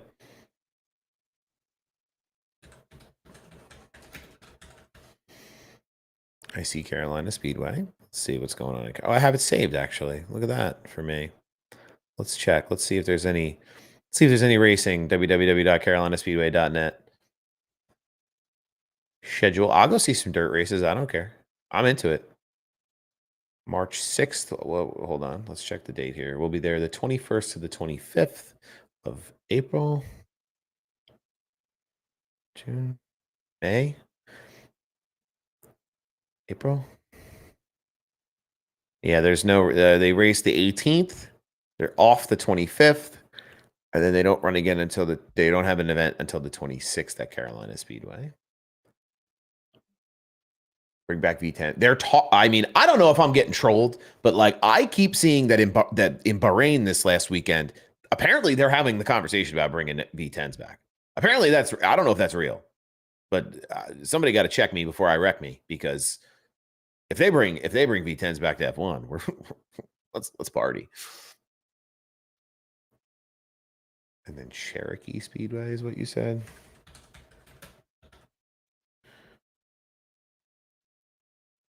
Oh, another dirt track. I'm into the dirt tracks. We have New Egypt Speedway up by me. I wish Doge would return with a Hemi engine. Oh, Dodge. Oh my God, the brain rot. Ah! Dodge is talking about coming back in the truck series. I know that conversation's picked up again. April. Nope, there's nothing during the week. That's the problem. I'm not there on the weekend, so it's going to be a raceless. This track looks fun. This place looks like a Thunderdome, Cherokee. Damn, I like what I see on their website. The pictures look crazy. The Thunderdome. Yeah, we'll see. I'll have to get some more. I'll have to poke around and see what's going on. I'd watch F1 if they brought back the V10s. You know what they'd be able to do if they brought the V10s back? Pass each other. You know.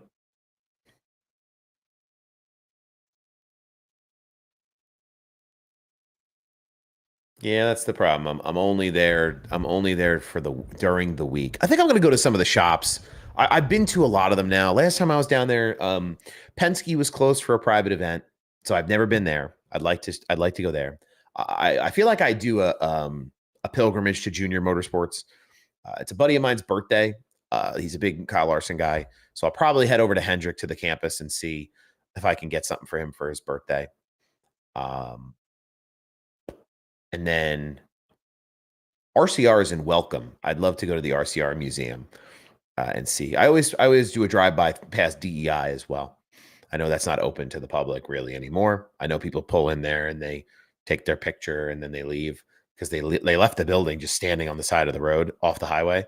I don't know if anybody's ever been out there, but Gibbs was cool. Free monsters if you purchase something from the team store. Yeah, I got a free monster last time I was in the Gibbs store. That part and piece from Martin Truex Jr. behind me on the wall there from the Coke 6. They're super nice people at the Gibbs shop too. They're super nice people. I mean, I feel like the woman I talked to at the gift shop, I don't know if I've ever told this story. I don't know who she was, but she seemed important. Sal, she's working in the souvenir, like in the store. Like, what do you mean? She seemed like she was there helping out. She seemed important. She left she had the authority to keep the store open an hour after it was supposed to close because we were sitting there chit-chatting with her about how, we were in town. Oh, what are you in town for? Oh, your fans? Yeah, it's great. It was an off weekend, right? They were at Nashville. The cars were gone. And she sat there and chit-chatted with us for like an hour about how, when she was young, she relocated to North Carolina and she had friends and family. And I just instinctually, something tells me she was someone important. But they're great people over at JGR. I've had interactions with folks who work there and with their team members, and obviously being a Truex fan, great people over there, truly. Bro, I need the hat. StockCarSociety.com. Use code SlideJob10. So this poor Hugh. Hugh is the homie who runs Stock Car Society. He's gonna get a bunch of orders for these and not know where they came from. So use the code. You get 10% off. In this economy, you're gonna need a code. You're gonna need a coupon. The Hendrick Museum is very well worth the visit. The nice part about the Hendrick Museum is they always have something different in there. Like I know the Garage 56 car is in there sometimes, and they have different cup winning cars in there sometimes, and all kinds of different things. So they do like to mix it up at Hendrick, which is nice. Oh yeah.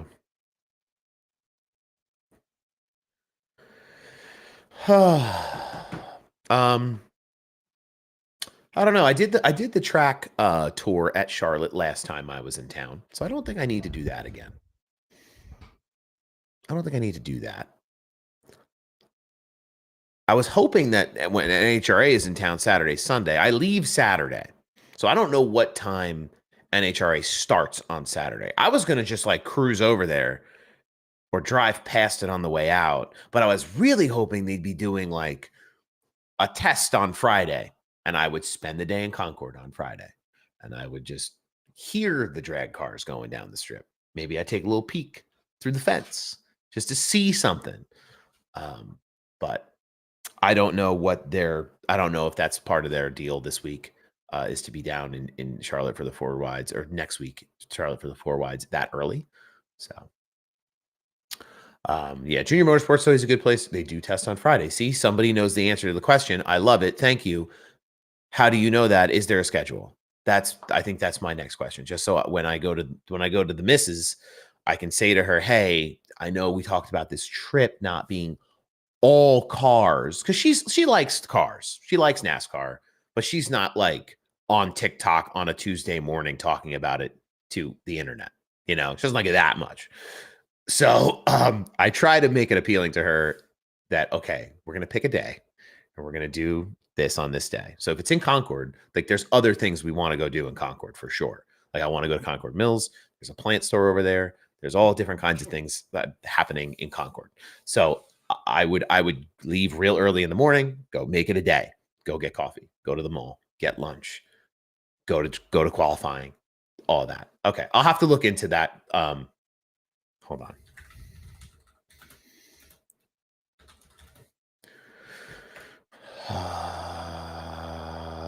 Because maybe, I'm not like the brightest bulb sometimes.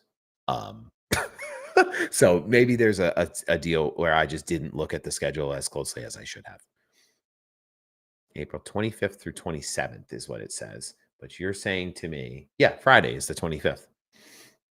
Cool. Maybe we'll do that. Yeah, catch the first day of qualifying and spend the time in the pits meeting NHRA's biggest and brightest stars. She's going to love that.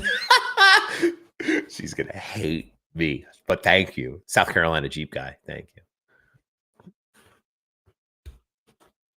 Jeep people are having a moment right now. EJS is happening right now over out west. Eastern Jeep Safari, or not Eastern. It's out west. I don't know what it's called. Easter Jeep Safari is happening right now.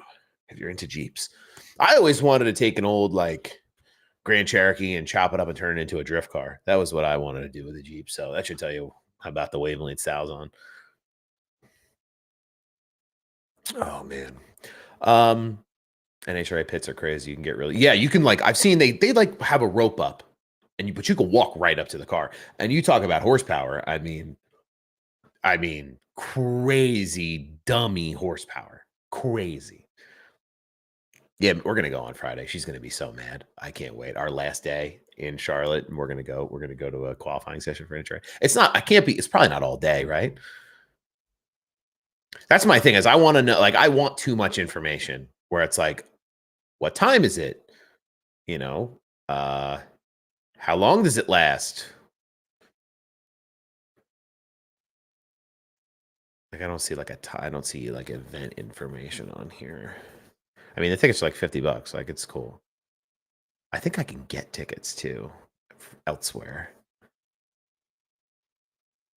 If it's happening all day, if it's just qualifying, I won't be as invested in it that I need to be there the whole day. I'll go when I can get over there. I'll have to find out. There has to be some information on it. Especially that it's because I know they do the top fuel, they do funny card, they do pro mods, they do all kinds of things.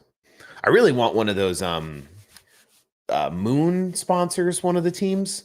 I love the Moon brand. It's an all day thing, all different divisions. They usually save the good stuff for last. All right, so if I go, again, I'm treating this very casually. So maybe I go in the afternoon. Maybe that's the plan for Sal, where it's all right, 12 o'clock. By 12 o'clock, you're moseying your way on over to the track to see what you can see and hang out.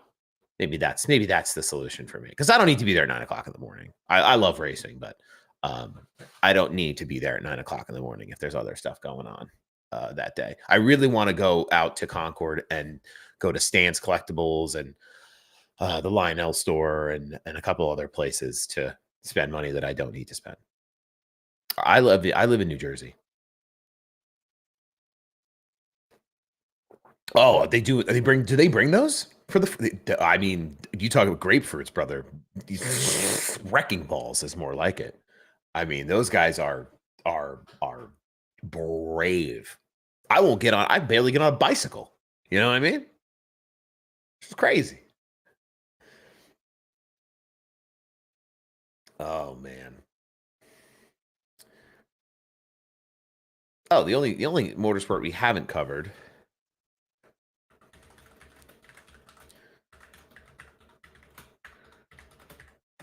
And I don't know if you guys really care, but I want to know the answer. I want to know. College of UNOH in Ohio produce a bunch of guys for pickers. I know that it exists. I know the name UNOH from watching NASCAR. They've sponsored. It seems like I think they've sponsored things over the years pretty heavily. It's pretty cool that they make pit crews and they do that. I know there's pit crew schools now. There's very dedicated resources just for those things as well. So Oscar Piastri won in the McLaren this week. in Bahrain. That's what I wanted to remember. I haven't been able to watch F1 because they were all overnight races. I don't really have a horse in that race either. I casually like Lewis Hamilton, like every other casual fan likes Lewis Hamilton. But it is fun to watch McLaren. I like Zach Brown, which is the guy the president of McLaren, Arrow McLaren. I like him. He seems like a cool guy. His story is really inspiring to me, where he was like barely graduated high school. All he wanted to do was race, spent all his money racing and trying to race and becoming a race car driver, got to a certain point in his career where he couldn't afford to continue to race. And then what happened was he was able to go into the tech side of it and built his way through McLaren and is now the president of McLaren. So there's something very inspiring about a guy like that who just stuck his hands in, got dirty, did what he needed to do, took chances. I wish I had the gumption to do that for myself. So I always appreciate those kinds of stories when I hear them, and see the success of teams and drivers and people in the sport that are getting ahead. So Oscar Piastri, George Russell, Lando Norris, Charles Leclerc, Lewis Hamilton, Max Verstappen falls out of the top 5 to P6. Pierre Gasly for Alpine in 7th.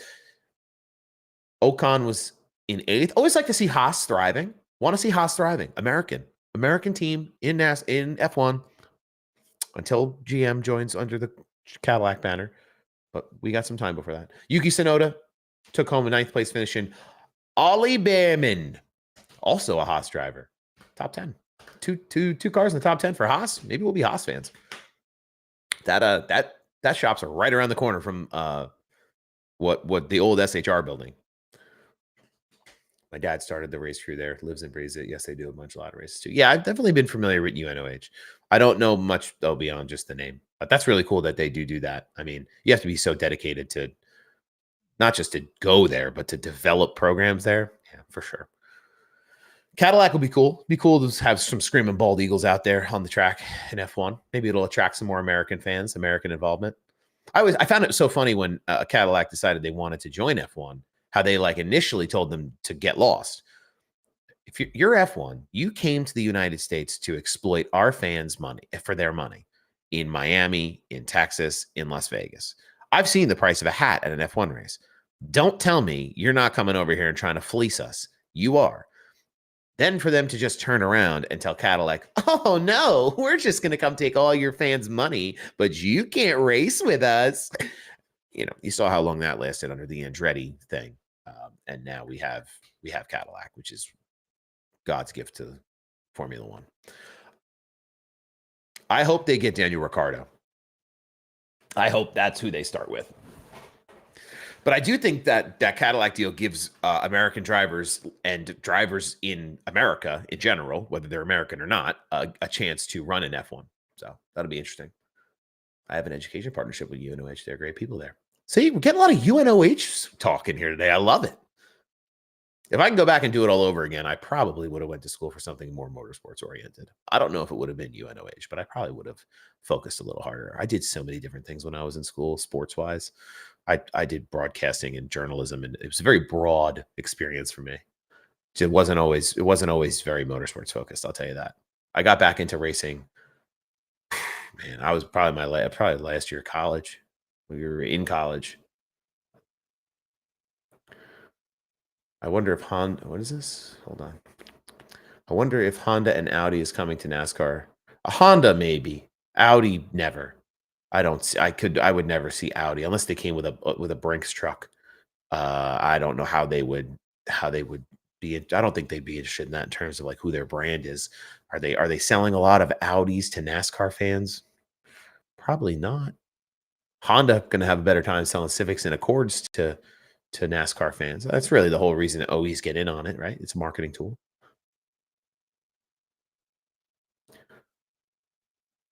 I need 2 carbon techs in Indianapolis if anyone in the chat has experience. That's what I wish I had the experience. What is a carbon tech? What is that? What do you do? Teach me something, please. Pretty cool they have Monster Jam course. I used to work for a company. They had the first diesel in Monster Jam.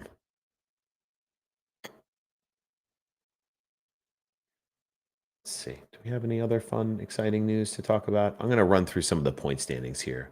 Carbon fiber for Indy. Oh, like carbon fiber techs. Okay. So like literally like building carbon fiber parts and pieces at the track and for cars. That's really cool.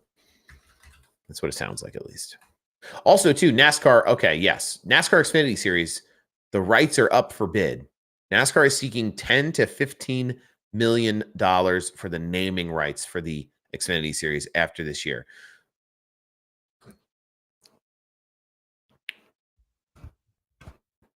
Dear God and sweet baby Jesus, and the people at Anheuser-Busch Brewing, please, please make this investment and become the title sponsor of the series.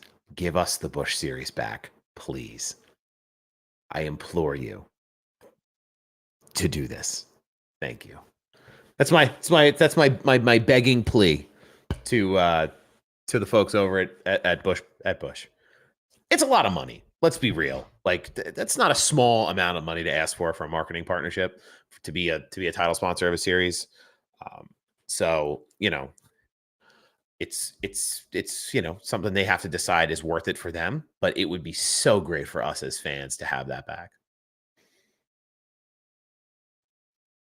How do we guys feel about Hocevar had a great weekend this weekend too. Scrolling NASCAR.com now. Hocevar had a great weekend. That pit stop killed him. Car fell off the jack. Just ruined his race. But he was running up in the top 5 all day long.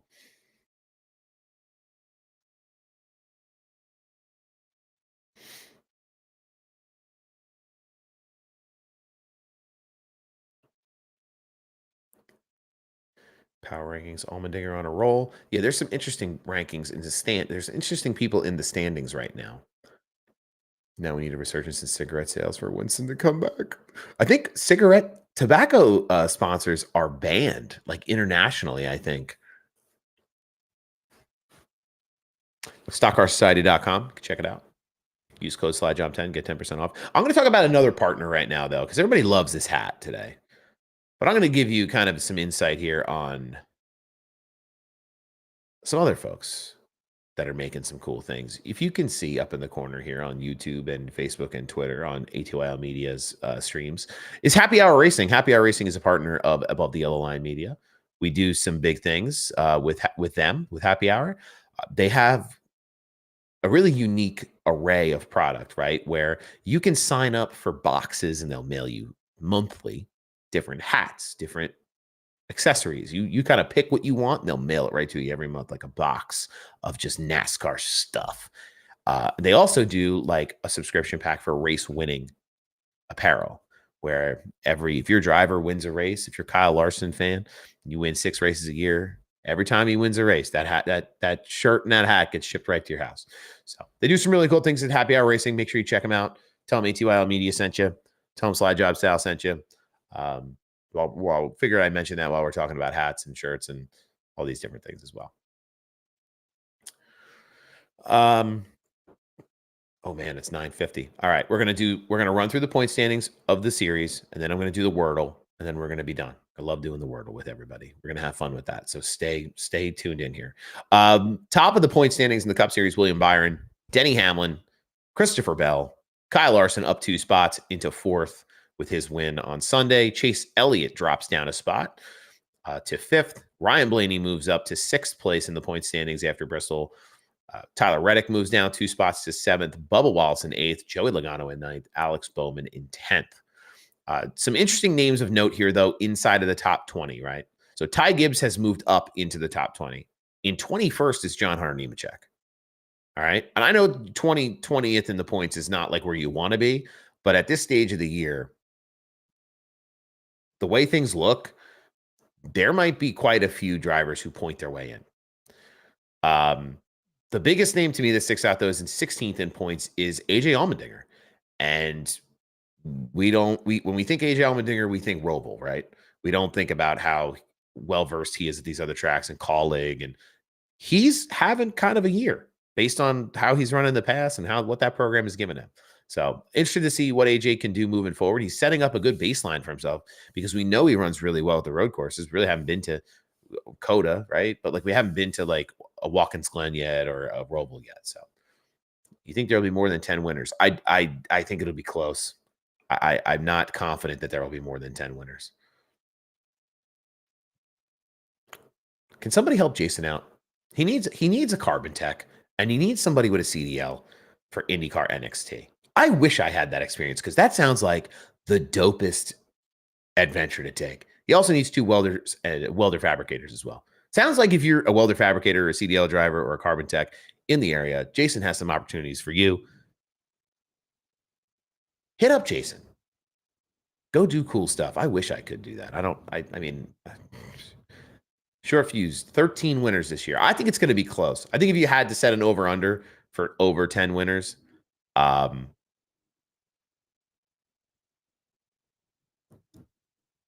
you got to think there's going to be at least one new winner there could be one new winner at each road course, right? Sonoma, Watkins Glen, Chicago, Roval. So that's another 4. So we have 1, 2, 3, 4 winners already. Another 4 is 8. Blaney, Reddick, Joey's going to win. Josh Berry already won. I mean, for me, I think there's at least one wild card winner in there too. So yeah, I'd say you're going to get 10. You'll get 10, maybe 11. That's a good line to bet if you're in the gambling community. But that's where we're kind of sitting in the Cup Series, right? It's Byron, Hamlin, Bell, Larson, Elliott, Blaney, Reddick, Wallace, Logano, and Bowman in the top 10. Bowman it was rough for him. He had sat on the pole and he had the motor blow on him, but that car looked freaky fast at Bristol. I don't think anybody had anything for Larson, to be honest, but a good weekend for him would have gone a long way. Blaney's due, Buscher's due, the Fords are due in general. We've only seen Toyotas and Chevys win this year so far. It's like people ask me, like, "Oh, is Penske cooked?" Like, no, they're not. Is Trackhouse cooked? No, they're not. Trackhouse is taking their time. Ross is running pretty well consistently right now, but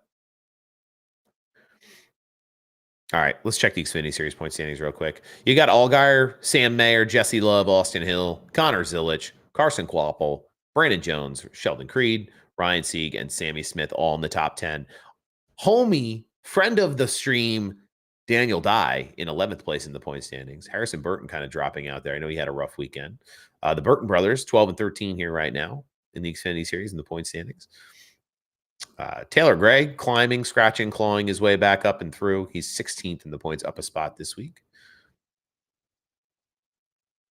But that's your top 10 in the Xfinity Series. You can see a theme here, right?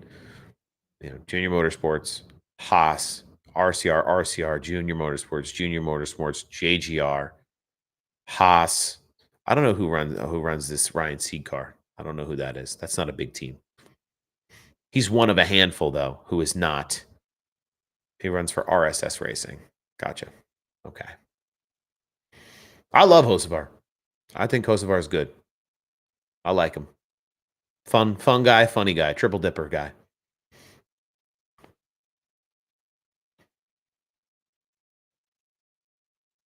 And Sammy Smith still kind of scratching and clawing. People seem to have really gotten over his incident at Martinsville. People have short memories a little bit. At least the fans do. I'm sure the industry doesn't. They'll remember it for a little while. But he seemed to have been keeping himself out of the spotlight, which is smart for him. Allgaier seems to be the guy to beat in the series in general. I mean, if you don't have these Cup guys coming down, Allgaier, I think, is just the big daddy of the Xfinity Series now. I mean, Rookie of the Year, too. I think Connor Zillich is going to just absolutely blow him away. I don't know if he's going to win a championship this year, but he's good. He's a good race car driver. In the Truck Series, it's time still up there at the top spot. Chandler Smith made his way up to second place after his win. Ty Majeski, Tyler Ankrum, Daniel Hemrick, Lane Riggs, Grant Enfinger, Stuart Friesen in 8th, Ben Rhodes in 9th in the points, and Jake Garcia in 10th. Raja moved up a spot to 14th. Crafton moved up 2 to 15th. Jack Wood moved up 2 spots to 16th. Where is everyone's favorite Malcolm? He's in 23rd. Frankie Muniz is 23rd in the points, running that full-time number 33 truck this year. So he's doing that and filming the reboot of Malcolm in the Middle at the same time. And, while that might sound like real first world problems, that is a tough schedule to put together. And so,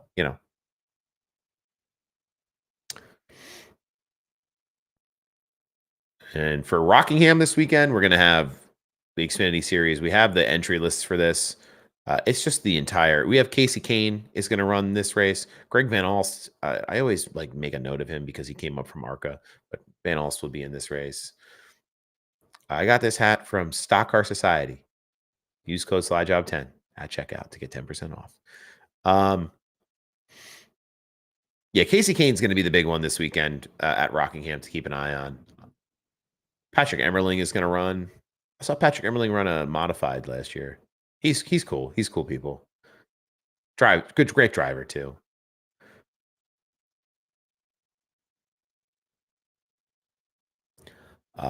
Let's do the Wordle. Let's move everybody over here. Hold on 1 second. I gotta open a new window. Wordle window. I like to do the Wordle to keep everybody fresh. I like to leave you all off with a little bit of a brain tease for the day. It's kind of tease my own brain a little as well.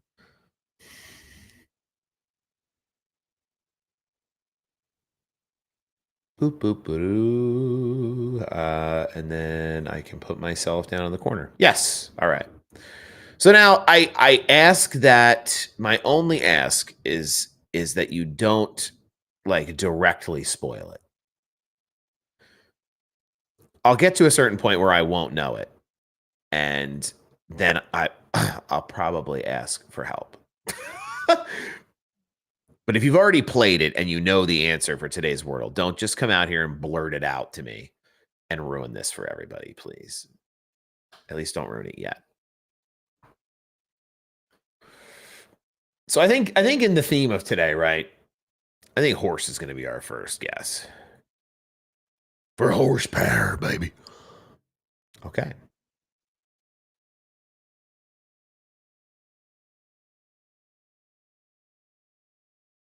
We're already cooking here.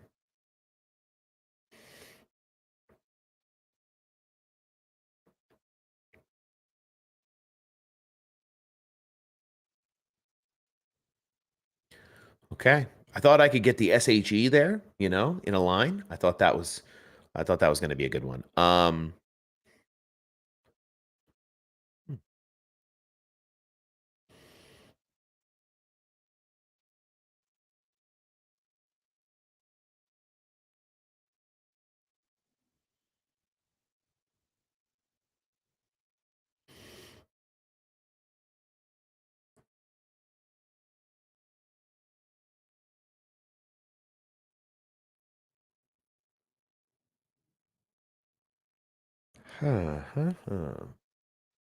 It's always a tough one.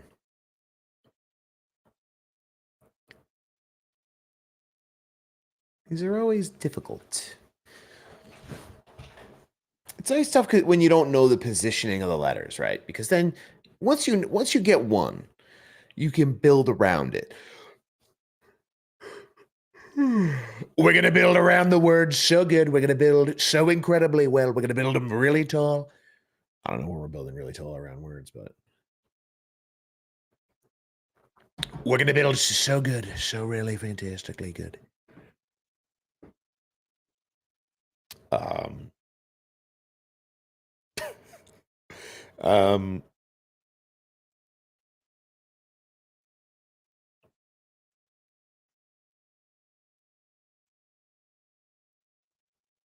just kind of thinking out loud, clickety clacking away. Dishes, swishes, swish. There's no E in that.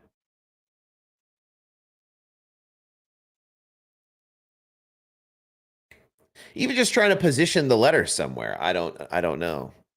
Oh, Frosty's got a good one. We there's no O-R-E. There's no O-R.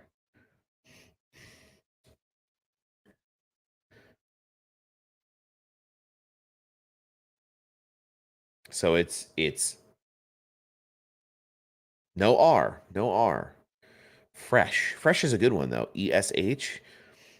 No, and we know S isn't in this column here, in this third column, right? So it's so if you're okay, so this is a good point because I really don't ever preface how Wordle works. It's like fill in the blank, right? So you pick words and it gives you the locations and the correct letters and the correct locations of the letters you select in the words. So if you look on your screen there, they're yellow. So that means you've got the right letters for the word. They're just not in the right place. Now, when they are in the right place, they'll light up in green. You get them all, the whole thing lights up in green. Bing, bang, bam, you're ready to rock.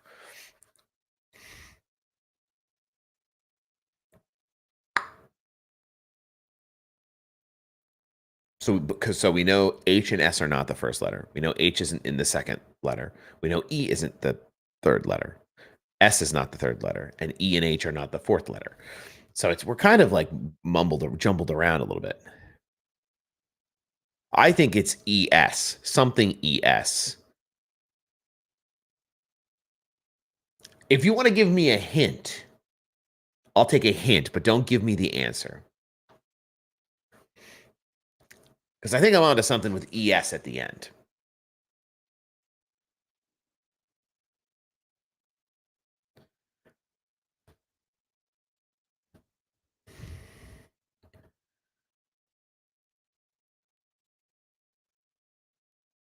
The last letter is not what you expect. Okay.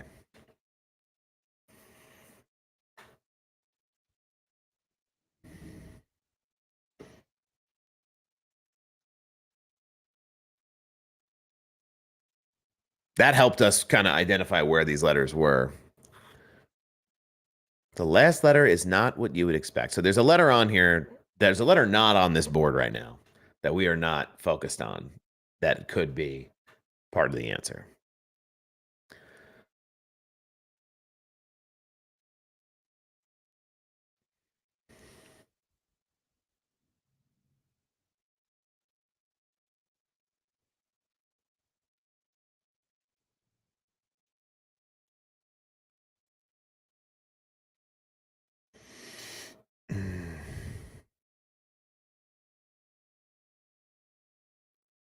It's going to be a tough one. It's a tough one.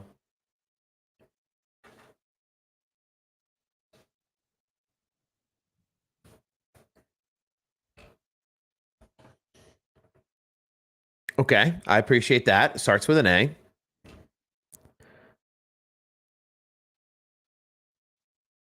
Oh man, my brain is not doing it this morning. I'm trying not to look at the chat now.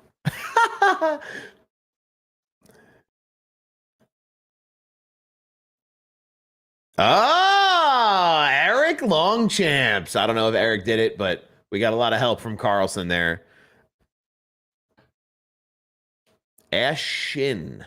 I'm going to be honest. I would never have guessed that on my own. That sounds like I'm a witch or something. You know, it sounds like I'm going to Halloween Town, Salem witch trials vibes for Ashin. What even is that word?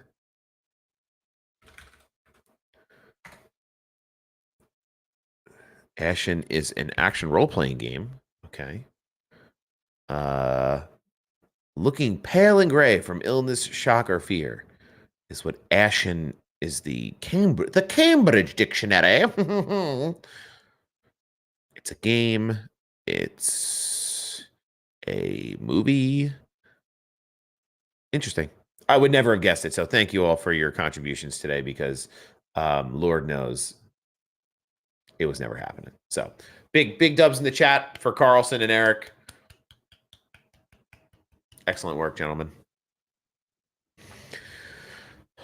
Let me see if I missed anything here. Boom, boom, boom, boom, boom, boom. I've had the chat pulled away. Okay.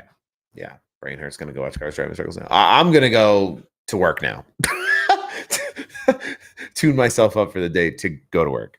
So I appreciate everybody sticking in there this morning. It's 10 o'clock. We started the show at a new time this week, 8 to 10 versus 7 to 9. I think it's better. It seems like there's more viewers at this time. There's 90 total across the ATYL channels in addition to the the 6 of you that are still hanging in here on TikTok. There was, a lot of folks who were in here earlier when we were really on our soapbox about the Cup car and the horsepower and the conversation around Bristol. So 14 new followers on TikTok today alone. So I'm really appreciative of everybody who's coming here, seen what they liked, and stuck around for the adventure. The hat's fun. We're having fun with this stuff.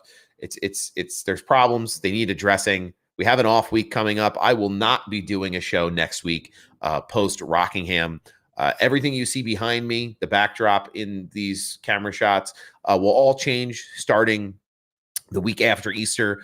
I will be moved into a new space that will look a little bit different, similar but different.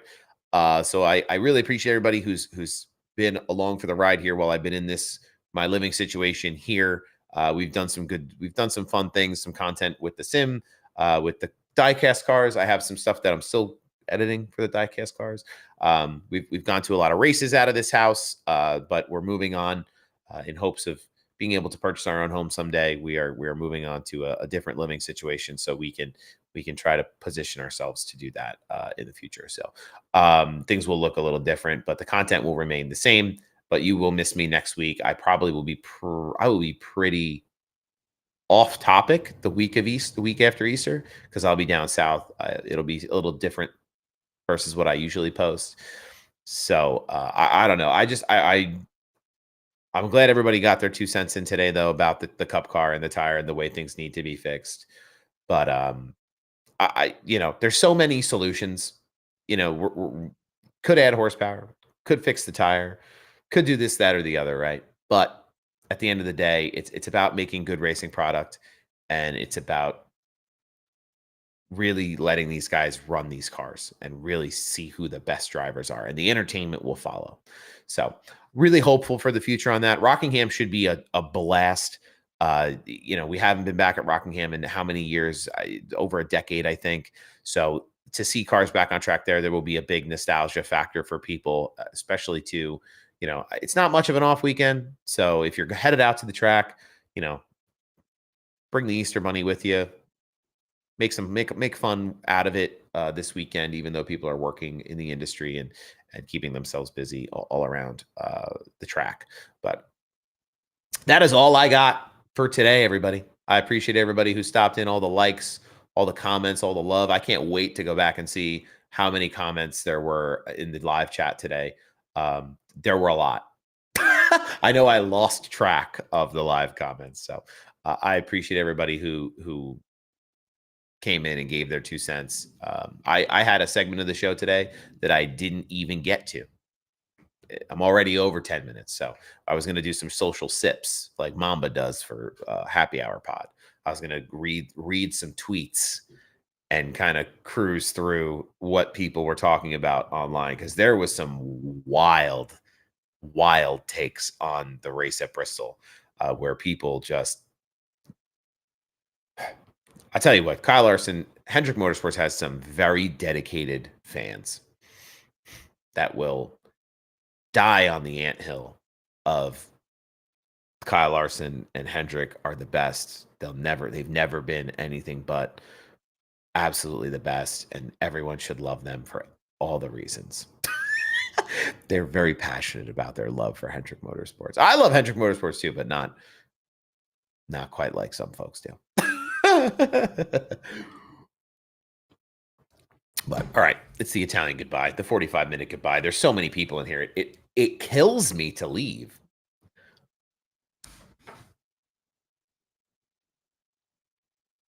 Oh.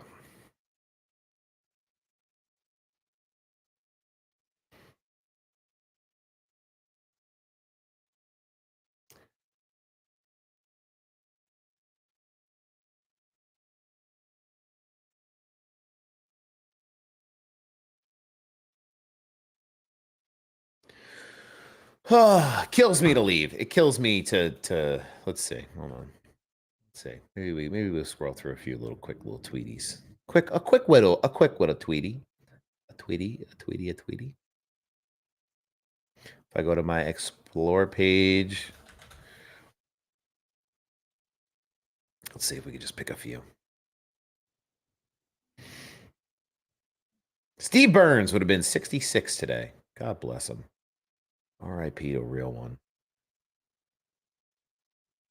We talked about Kyle Larson on the on Happy Hour Pod.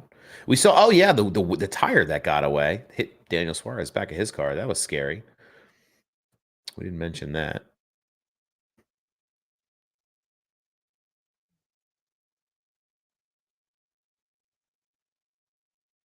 Kenny Wallace, y'all need to take a massive break from bitching and moaning about a NASCAR race. Ain't nobody worried about that. The place fits 155,000 people. You dumbasses never stop. I love Kenny. I'm a dumbass, Kenny. It's me. Loved seeing Dale Tanhart out there at the track this weekend. He did this great video. Full NASCAR picture, crew changing 4 tires and fuel. And he times it, and then he times himself walking up the stairs with 2 beers in his hands. Chris, you get this from stockcarsociety.com. You can use code SlideJob10 at checkout for 10% off. It'll also let them know that you came from this stream to get their hat.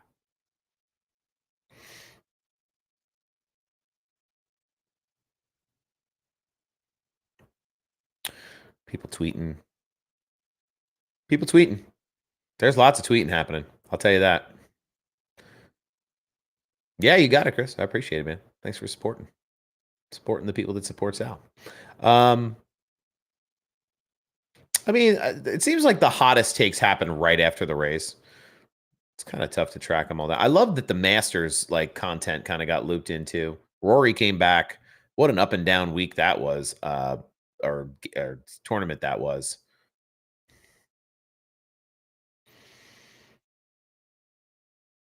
I'm not a real big golf guy, but it was interesting to kind of just tune in casually and see. Let's see what the latest is on the NASCAR Twitterverse. NASCAR Twitter is wild. There's a lot of crazy things people be saying out here.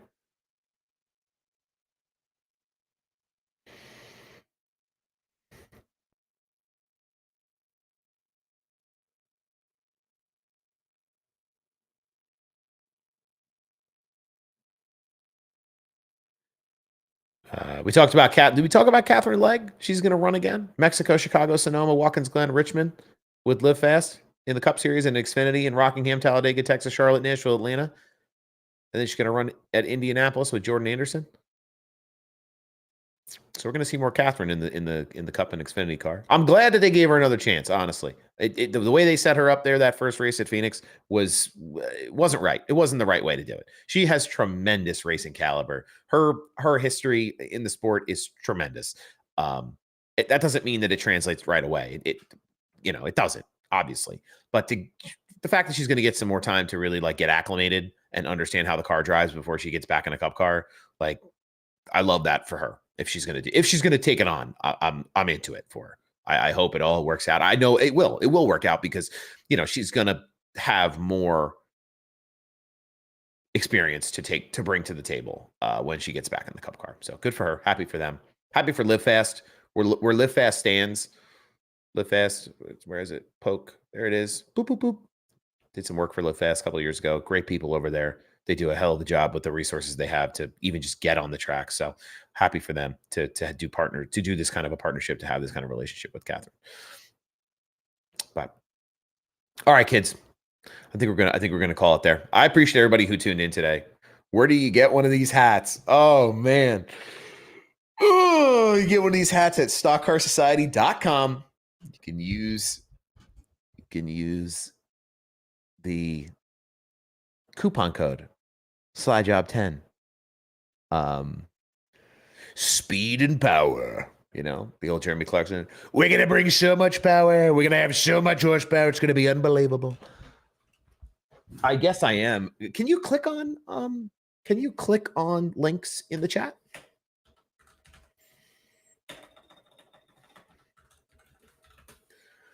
We're going to do such fantastic things, I'm telling you. So many great things.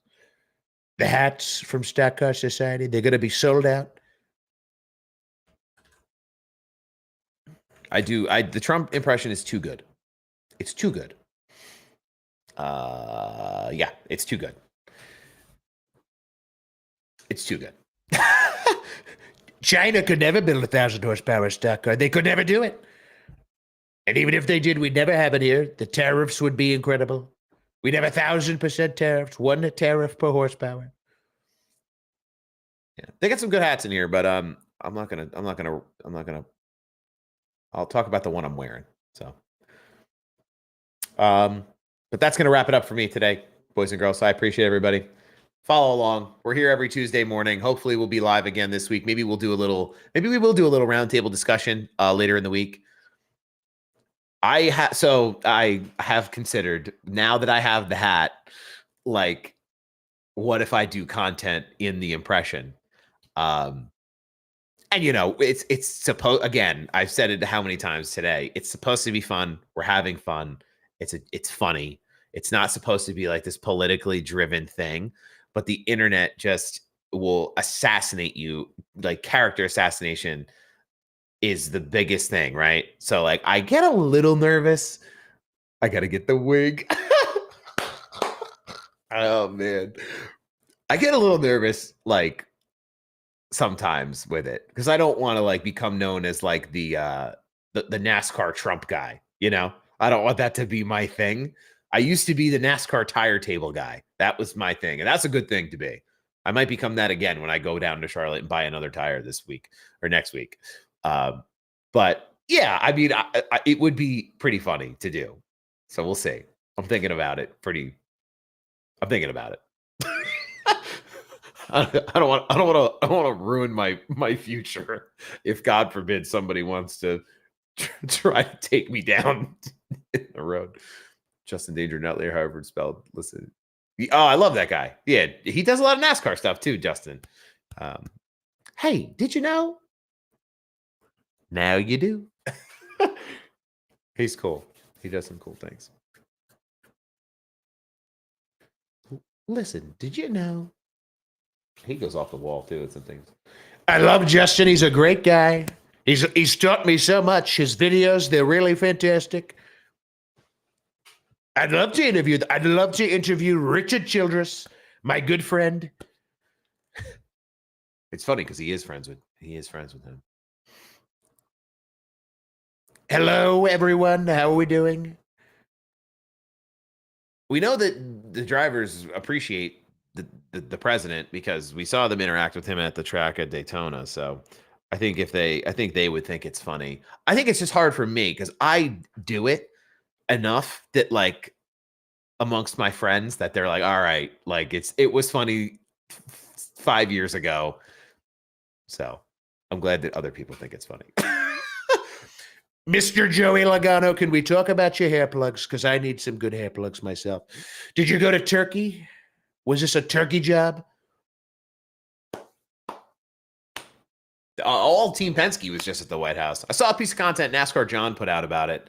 I guess people are really thinking about why they were there. I not that it's wrong to think about it. I think, there's some good questions on why would Team Penske go to the White House on an off year for a championship.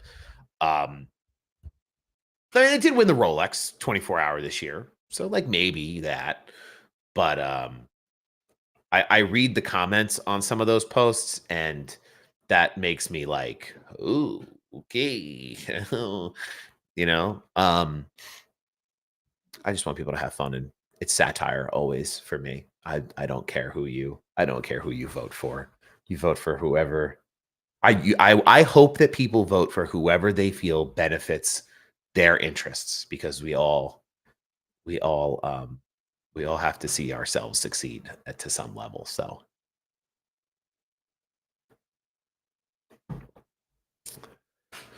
yeah, man, I just like having fun. That's all this is about. I swear, if I was rich, I'd reinvent NASCAR with my set of series. I think there's people out there trying to do it, but we'll see.